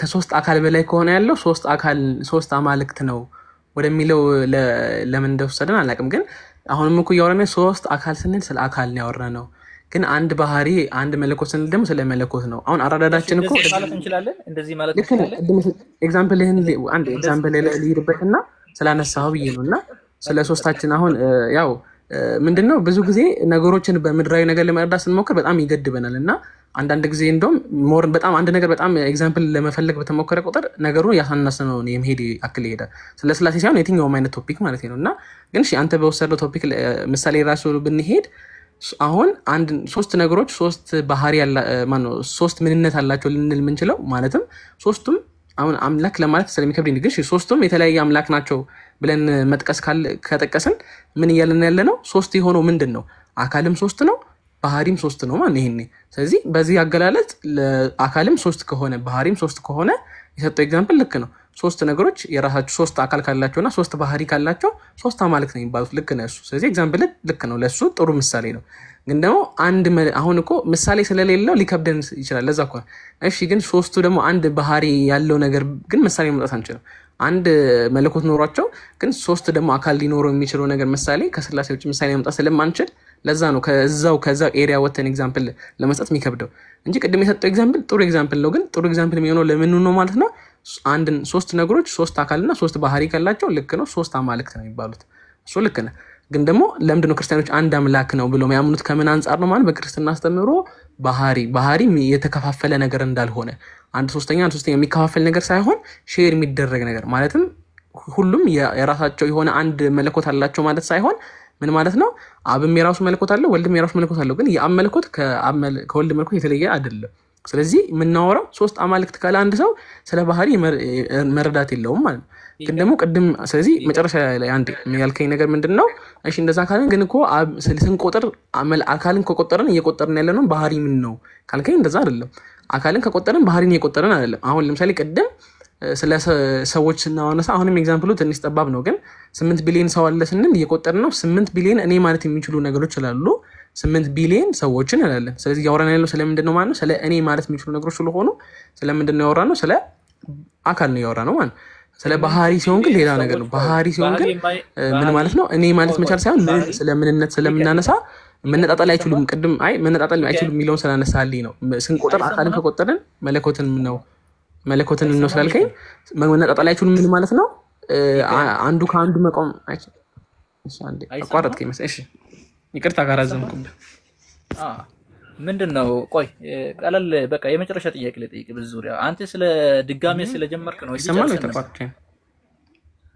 ስታወራ ነበር እኔ ስጠራ ነበር አልሰማኝም እና በቃ አንድ ጥያቄ ልጠይቅና ይሄንን እንጨርስ እንደዚህማ ከቀጠልን ነገም አያልቅም እሺ ይሰማሃል አይሰማም መሰለኝ ይሰማል ሂከን ይቅርታ ተቋርጦብኝ ነበር አሁን ተመልሻለሁ ኦኬ ሂከን ባህሪ ከአካል ጋር ይቆጠራል አሁን ተመልሻለሁ ተቋርጦብኝ ነበር ይሰማኛል ባህሪ ከአካል ጋር ይቆጠራል ወይስ አይቆጠርም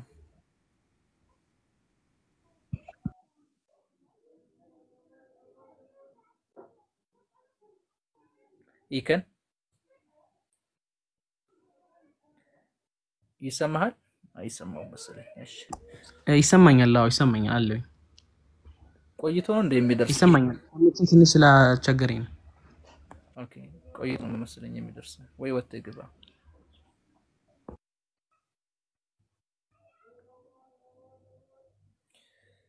ኦኬ እናጠቃለው መሰለኝ አሐብ ይሰማል አሁን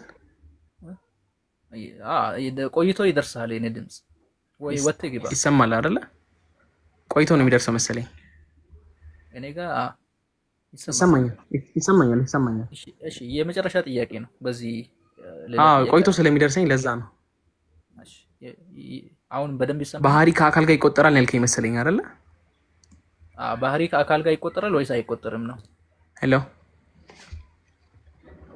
ወጥ ግባ በቃ ላውርድህና ተመልሰና ባህሪ ከአካል ጋር ይቆጠራል ትንሽ ቆይቶ ስለሚደርስ ለዛ ነው ወጥ ውጣና ተመልሰና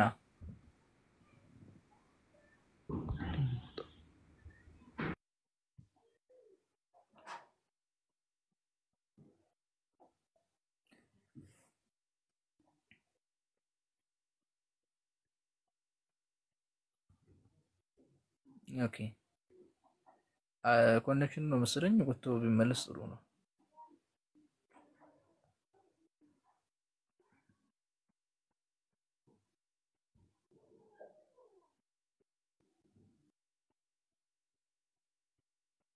ጃለ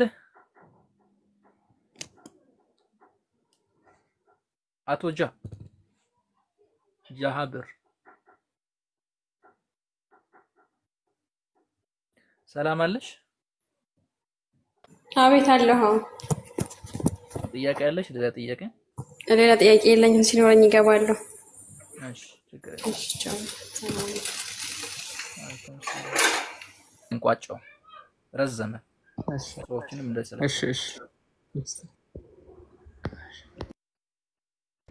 እሺ ይሰማል አሁን አይደል እሺ ስለረዘመው ይቅርታ እንግዲህ ግን ያው ሰፊ ቶፒክ ስላነሳን ለዛ ነው እና ባህሪ ከአካል ጋር ይቆጠራል ወይ ብለን የጠየቀኝ ያው ቅድም ካነሳው ምሳሌ ራሱ ተመልሷል ለምሳሌ አሁን ቅድም ስለ ሰው አሁን እኔ 10 ሰዎች ተብሎ ሲጠሩ ተቆጥረዋል አይደለ?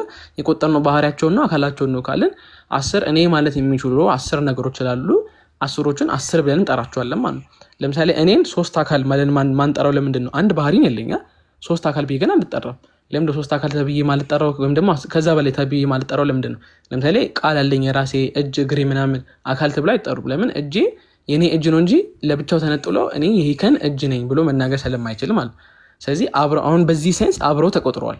አብረው የተቆጠሩት ግን እኔ ማለት የሚችል ሌላ አካል ስለሌለኝ በውስጤ ማለት ነው። በውስጤ ሌላ እኔ ማለት የሚችል አካል ስለሌለኝ አብረው ተቆጥረው ይሄን አንድ አካልና አንድ ባህሪ ያለው ይባላል። አንድ ባህሪ ያለኝ አንድ አካል ስለሌለኝ አይደለም። አንድ አካል ያለኝ አንድ ባህሪ ስላለኝ አይደለም። ግን አንድ ባህሪ ያለኝ ልክ ነው። ለምን ማነህ ምንድነህ ተብለህ ስጠይቀኝ አሁን በቀላሉ አጠር አድርጌ መልሱን ምን ብዬ ሊያዝ ይቆጠራል ወይስ አይቆጠርም ልበል እኮ አሁን አንድ ላይ አይቆጠርም።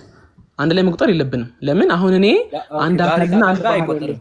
እሺ ትንሽ 30 ሰከንድ ብቻ ስጠይቅና ከዛ በኋላ ችግር የለውም ለማብራሪያ ሰጣለሁ። ግን መልሱን ስጠኝ መጀመሪያ ባህሪ ከአካል ጋር ይቆጠራል ወይስ አይቆጠሩም የሚለው መልሱን ስጠኝና ሶስተኛ ነገር አለ ካልክም ሶስተኛ ነገር ስጠኝና እኔ በሁለቱ አላጨናንቅም። ሶስተኛ መልስም ካለ ልሰጠኝ ትችላለህ።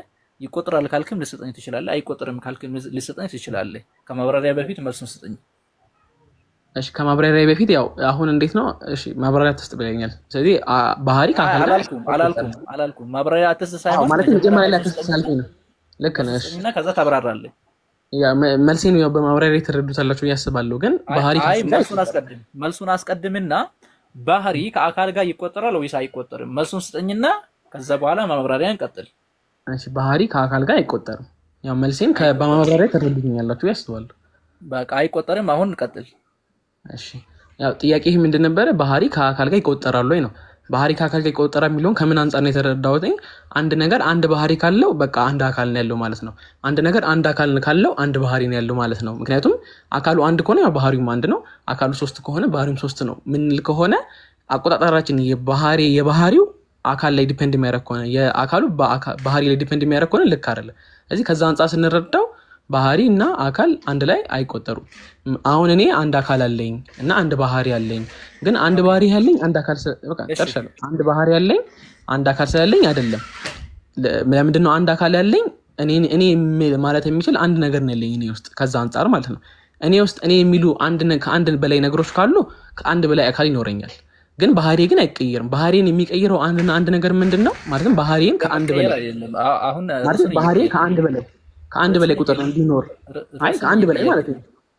ኖ እኔ ከአንድ በላይ ብለ ቁጥር አላልኩም። አብሮ ይቆጠራል ወይስ አይቆጠርም ነው የኔ ጥያቄ። እኮ እንዳልቆጠር ነው እኮ አሁን ከአንድ በላይ ይሆናል ወይ አላልኩም። የኔን ጥያቄ ነው አቆጣጠሩ። እሺ ይቅርታ ግን በአካሌ አሁን ለመመለስ የሞከርኩት አብሮ ይቆጠራል ወይስ አይቆጠርም ነው። ቆይ አንዴ አብሮ ይቆጠራል ወይስ አይቆጠርም ነው ጥያቄው። እሱን መልሰሃል። ማብራሪያ ላይ አልሰማም። ባህሪ ከበዛ እሺ ብቻ ይበዛል ወይ አላልኩም እንዴ? ይቆጠራል አብሮ ይቆጠራል ነው። ይበዛል ይቀየራል ይባዛል ምናምን አይደለም። አብሮ ይቆጠራል ወይስ አይቆጠርም ነው ጥያቄ።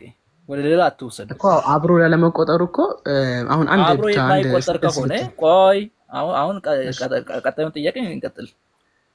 እሺ ባህሪ ከአካል አይነጣጠልም ብለናል አይደል? አዎ አይነጣጠልም ያለበት ሴንስ ከምን እንደሆነ ቀድሞ አውርተናል። ኖ በነጥቡ ላይ በተስማማነው ላይ እንቀጥል። ጥያቄውን አልጠየቅኩም። ባህሪ ከአካል ጋር አይቆጠርም ብለሃል። አንድ ፕሪሚስ ሰርተናል። አንድ መንደርደሪያ አስቀምጠናል። ይሄንን አስቀምጠናል። ቀጥሎ የምጠይቅ ጥያቄ ምንድነው? ባህሪ ከአካል የማይነጠል ከሆነ እንዴት ነው አብሮ የማይቆጠረው? አይነጠልም። አዎ ልክ ነህ። ሁለቱም ፕሪሚሶች ልክ ነህ። ከሱ ጋር አያይዘ ለምሳሌ 8 ቢሊዮን ሰው አለ እንላለን። ባህሪ የማይቆጠር ከሆነ እንዴት ነው 8 ቢሊዮን ሰው ማለት ይቻላል? ሰው ማለት ባህሪ ነው። አሁን ቀጥል። ሰው ማለት ባህሪ ነው። አዎ ልክ ነህ። 8 ቢሊዮን ብለህ ምንድን ነው ያልከው? እሺ ያው አካል አለ። ተመልከት 8 ቢሊዮን አካል አለ አንልም። 8 ቢሊዮን ሰው አለ እንላለን። ሰው የሚለው ባህሪ ነው። ባህሪ የማይቆጠር ከሆነ 8 ቢሊዮን ሰው ማለታችን ስህተት ነው። 8 ቢሊዮን ሰው ማለታችን ልስተት አይደለም ግን የቆጠርነው ባህሪያቸውን ባህሪ ሳይሆን የቆጠርነው አካላቸውን ቆጠርን እኮ 8 ቢሊዮን አልን እኮ 8 ቢሊዮን ሰው አለ 8 ቢሊዮን ያልነው ከምን አንፃር ነው እኮ ግን ሰው ማለታችን እኮ 8 ቢሊዮን ግን 8 ቢሊዮን ምንድናቸው ስለምን ትለኛለህ አንዳንዶቹ እንትናቸው ትለኝማ ስለ ባህሪ ካወራ ምንድነው የሚለው ጥያቄ ነው አሁን ሁለት ነገር እየቀላቀልክብኝ ነው እሺ እኮ ስላቋረጥከኝ ነው በመሃል እንጂ ለዛ በምንድነው እየቀላቀልክ ያለው እኔ ባህሪ ከአካል ጋር ይቆጠራል ወይስ አይቆጠርም ነው የኔ ሐሳብ ያንተ ደግሞ ባህሪ ከአካል ጋር ሲቆጠር የተለያየ ባህሪ ይመጣል ወይ ነው እንደዛ ነው አንተ እያሰብክ ያለው እኔ እንደዛ እያልኩ አይደለም የተለያየ ይመጣል እያልኩ አይደለም ለምሳሌ አንድ ሰው ብንልም ሰው ነው ሁለት ሰው ስንልም ሰው ነው 8 ቢሊዮን ሰው ስንልም ሰው ነው የተለየ ባህሪ አይፈጠርም አዲስ ባህሪ አይፈጠርም ነገር ግን ይቆጠራል ከምን ጋር ነው የሚቆጠረው ከአካል ጋር ነው የሚቆጠረው 8 ቢሊዮን ሰው ብለን ማለት የቻልነው ባህሪ ከአካል ጋር ስለሚቆጠር ብቻ ነው የማይቆጠር ቢሆን ኖሮ በባህሪ አንድ ስለሆኑ 8 ቢሊዮን ሰው ማለት የለብንም 8 ቢሊዮን አካላት አለ ነገር ግን አንድ ሰው አለ ነው የሚባለው ግን እንደዛ የሚል ሰው የለም እኔ እስከማውቀው አንድ ሰው ልክ ነው ያው ሶስት ነገር ቅድም የፕሪሚሶቹን ተተናቸው መጣን ያው እሱን እኮ ለመልስልህ ስለሄድኩኝ ወደዚህ ወደ 8 ቢሊዮኑ ከመጣን የቆጠርነው አሁን ቅድም ያነሳነው ፕሪሚሰስ አለ አይደል አንደኛው ፕሪሚሰስ ምንድነው ባህሪ ከአካል ጋር አይቆጠርም የሚልን ፕሪሚሰስ አነሳን አይደል ባህሪ ከአካል ጋር አይቆጠርም ማለት በአንድ ሴንቴንስ እናስቀምጠው ባህሪ አንድ አካልም አንድ ከሆነ ባህሪ አንድ ስለሆነ አይደለም አካል አንድ ሆነው ባህሪ የኔ ለምሳሌ 3 አካል ቢኖረኝ ባህሪም 3 ይሆናል ማለት አይደለም ስለዚህ ከዛ አንፃር ባህሪ ከአካል ጋር አይቆጠርም ማለት ስለዚህ ያንን ፕሪሚስ ይዘን 8 ቢሊዮኖቹ ጋር ከመጣን ስለዚህ ባህሪና አካል አብሮ አይቆጠርም ካለን ስንቆጠር ምንድነው እየቆጠርን ያለ ነው የሚለው መረዳት አለብን ማለት 8 ቢሊዮን ሰው ስንል እየቆጠርን ያለ ነው ምንድነው ብለን እንጠይቃለን ለምን ፕሪሚስሳችን ምንድን ነበር መጀመሪያ ላይ ባህሪ ከአካል ጋር አይቆጠርም የሚል ፕሪሚስ ነበር ስለዚህ 8 ቢሊዮን ሰው ስንል እየቆጠርን ያለ ነው አካል ነው እኮ 8 ቢሊዮን ሰው ስንል ሰው የሚለው አብሮ ተቆጥሮ እኮ ነው 8 ቢሊዮን 8 ቢሊዮን ሰው አብሮ ተመልከተ እኔ ለብቻ ባህሪ ለብቻ ተነጥለው ይቆጠራል ብል እሱ ሌላ ነው እኔ እያልኩ ያለው ባህሪ ከአካል ጋር ይቆጠራል ወይስ አይቆጠርም ነው አይቆጠርም አንድ ላይ ቢቆጠር ልክ ነህ አሁን አንድ ላይ የማይቆጠር ከሆነ 8 ቢሊዮን ሰው አለ ብለን እንዴት ልንናገር እንችላለን ምክንያቱም ሰው ማለት ባህሪ ነው አካል አይደለም ሰው አይደል ሰው ማለት ባህሪ ነው ልክ ነው እኮ ታዲያ እንዴት 8 ቢሊዮን ሰው ማለት ይቻላል የማይቆጠር ከሆነ ስለዚህ የመጀመሪያ ልክ ነህ ምንድነው ያልከኝ መጀመሪያ ላይ ባህሪ ከአካል ጋር አይቆጠርም ብለህ ከተነሳ አላልከኝም ልክ ነህ አላልከኝም ግን ባህሪን ከአካል ጋር ማነው ይቆጠራል ብለህ ከተነሳ ስለዚህ ባህሪ ስንቆጠር አካልንም እየቆጠር ነው ብለን ከተነሳን 8 ቢሊዮን ሰው ስንል 8 ቢሊዮን አካልና 8 ቢሊዮን ባህሪ ነው እየቆጠርን ያለ ነው ማለት ስለዚህ ፕሪሚስሳችን እንደዛ ከሆነ ግን ፕሪሚስሳችን እኮ እንዳስረዳ ገሳስተኝ ግን ፕሪሚስሳችን የመጀመሪያ ፕሪሚስሳችን ግን ምን ከሆነ ባህሪ ከአካል ጋር አይቆጠርም የሚል ፕሪሚስ ይዘን ከተነሳን ምን ማለት ነው ባህሪ ስንቆጥር አካል እየቆጠርን ነው ማለት አይደለም አካል ስንቆጥር ባህሪ እየቆጠርን አይደለም ማለት ነው 8 ቢሊዮን ሰዎች ስንቆጥር እየቆጠርን ያለ ነው አካልን ነው እንጂ ባህሪን አይደለም ማለት ነው ምክንያቱም ባህሪ ከአካል ጋር አይቆጠርም እሱ ራሱ ገልብጬ ልጠይቅ ዓለም ላይ ያለው 8 ቢሊዮኑ ምንድነው ሰው ስለዚህ ይቆጠራል ማለት ነው አይ 8 ቢሊዮን እኮ ያለው ምን ነው አካላቸው ነው እኔ ማለት የሚችሉ 8 ቢሊዮኑ ሰው አልከኝ እኮ ሰው አካል አይደለም 8 ቢሊዮኑ ምን ስል ሰው አልከኝ 8 ቢሊዮኑ ነው እኮ እሺ አሁንም እኮ ቅድም ብለን ነበር በቋንቋ ውስጥ መከለል የለብንም አይደል አሁን ሰው ለምን እንደ ከቋንቋ ውጪማ ወጥን ምንም መረዳት አንችልም በቋንቋ መከለል የለብንም እናንተ እኮ አንዴ እኔ እናንተ ከቋንቋ ክልል ውጪ መውጣት አንችልም ሲጀመር እያንዳንዱ የተረዳነው ነገር የገባን ነገር በቋንቋ ክልል ውስጥ ነው ከቋንቋ ክልል ውጪ ነገር ያልገባንም ማለት ነው ቋንቋ ግን የሚገድበን ነገር አለ አይደል 8 ቢሊዮን ሰው ተብሎ ይቆጠራል ስለሚቆጠር ነው 8 ቢሊዮን ምንድነው ስለ ሰው ነው ያልከኝ ለምንድን ነው 8 ቢሊዮን አይባልም 8 ቢሊዮን አይባልም ለምንድን ነው ያላልከኝ እኮ 8 ቢሊዮን አይባልም ማለት ነው ለምን 8 ቢሊዮን ተብሎ ሲቆጠር የተቆጠረ ያለው አካል ስለሆነ ማለት ነው ሰው ተቆጥሯል ሰው ነው ያልከኝ 8 ቢሊዮን ምን ይባላል 8 ቢሊዮን ምን አካል ወይ ሰው ይባላል አካልም ይባላል አይደል ልክ ነህ 8 ቢሊዮን አካል ነው እየቆጠርን ያለው ለዛ ልክ ነህ ማለት ትችላለህ 8 ቢሊዮን ሰው ማለት ትችላለህ 8 ቢሊዮን አካልም ማለት ትችላለህ አይደል 8 ቢሊዮን አካል እየቆጠርን ያለው አካል ስለሆነ ማለት ነው ለምሳሌ ክላስ ውስጥ ስንት ሰው አለ ስል ስንት ትለኛለህ 3 አይደል ለምሳሌ ስንት ምንነት ግን ምን የሆኑ ነገሮች አሉ ምን ነገሮች አሉ ብለህ አሁን ምን ትለኛለህ ለምሳሌ ምድር ላይ ምን ነገሮች አሉ ብለህ ለምሳሌ ምድር ላይ ሳይሆን አንድ ክፍል ውስጥ 10 ሰው አለ። እስቲ ምን ነገሮች አሉ እዚህ ክፍል ውስጥ ብለህ አንድ ነገር ነው ያለው ግን 10 ሰው ነው ያለው እዛ ውስጥ። ስለዚህ 10 ሰው ስለ እየቆጠርኩ ማለት አካሉን ነው እንጂ አንድ ነገር የምትለው መቼ ነው? ለምሳሌ እንደ ባህሪ ብቻ ስታስብ ነው። ከአካል ጋር እስከመጣ ድረስ አብሮ ይቆጠራል። እሺ አሁን ጥያቄው ደግሞ አሁን አንድ ክፍል ውስጥ 10 ሰው አለ። ያ 10 ሰው አለ አይደለ? እኔ መጣሁኝና አስሩ ምንድን ነው ብዬ ስጠይቅህ ሰው ትለኛለህ እንዴ? ሰው እልሃለሁ። አሁን እኮ ከቋንቋ አይቆጠርም አትለኝም።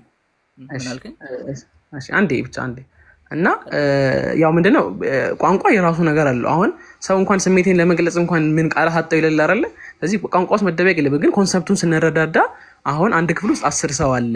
10 ሰው ኖሮ እኔ መጣሁኝና ጀማል እዚህ ክፍል ውስጥ ስንት ሰው አለ ብለህ 10 ሰው ይሉኛል። ይቅርታ ግን አንተ ስላልኩኝ ብቻ 10 ሰው አለ ትለኛለህ አይደለ? እሺ ጀማል እዚህ ክፍል ውስጥ ምን ነገሮች አሉ ብለህ ሰው ብቻ ከሆነ ያለው ሰው ነው ያለው ትለኛለህ አይደለ? እዚህ ክፍል ውስጥ ሰው ነው ያለው ነው። ስንት ሰው ማለት ምን ነገሮች አሉ ብለህ አንድ ነገር ነው ያለው። ስለዚህ ለምንድን ነው እዛ ጋር አንድ ያለው እያወራን ያለው እየቆጠርን ያለ ነው አካል ስለነበረ ነው። መጀመሪያ 10 ሰው ስንል እየቆጠርን ያለ ነው ሰው በሚለው ከጎኑ ሰው የሚል ነገር ስላለው ባህሪ ነው ማለት ሳይሆን ምን ነገሮች አሉ ካልኩኝ 10 ነገሮች አሉ አትለኝም። 10 ሰው ስላለ 10 ነገሮች አይባሉም። ምድር ላይ ለምንድን ነው ያልኩትኝ? ያው ምድር ላይ ብዙ ሰው ነገሮች ስላሉ ግን ደግሞ አሁን ስለ አካልና ስለ ባህሪ የተለያየ እንደሚቆጠር ይሄ ጥሩ ምሳሌ ይመስለኛል። ምን አለ ከተባለ ሰው ነው ያለው፣ አንድ ሰው ነው ያለው። ግን አንድ ስንል እዚህ ጋር የቋንቋ ችግር ስለሆነ ነው። አንድ ሰው ስንል አንድ ሰው ማለት አይደለም እየቆጠር ነው። ባህሪን ስንቆጥር ምን ነገር አለ ብዬ ስጠይቅ ሰውን አንድ ነገር ነው ያለው ነው ትለኝ አይደለ? አንድ ነገር ነው ያለው እንትኑ ላይ ተስማማለ ደግሞ 10 ሰው ነው። ስለዚህ ለብቻ እንደሚቆጠር አሁን ተግባባ። ችግር የለውም። መልሱን ባትመልስልኝም ገብቶሃል። በደንብ ነው የገባው። አይ አንዴ ግን ተግባባን። አሁን ለብቻ እንደሚቆጠር ሁለቱ አይ ችግር የለውም።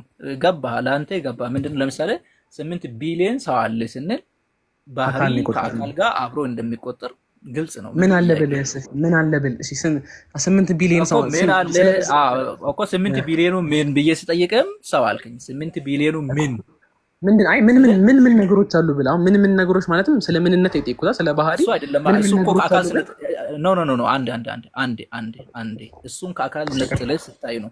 ከአካል ነጥለህ ስታይ ምንነቱ አንድ ልትል ትችላለህ። ከአካል ጋር ሲሆን ግን አንዴ በንግግር መንጠል ትችላለህ። በንግግር በጋዱ ዓለም አትችልም። ያው የምንረዳደው በቋንቋ ነው ብለኸኛል ነበረ ቅድም። ስለዚህ አሁን መነጣጣል በቃል መነጠል ትችላለህ። ለምሳሌ ቆይ አንዴ ለምሳሌ አንተ ጠይም ከሆንክ በቃል ጠይም ብዬ መነጠል እችላለሁ አይደል? ባህሪ ግን አይደል? አንተ በሌለበት ግን ጠይም የሚባል ነገር የለም። ኤግዚስት ያደርግ ባህሪ ማለት እኮ ጠይምነት ማለት አይደለም። ባህሪ ተብሎ ሊጠራ ይችላል። አሁን ጠይም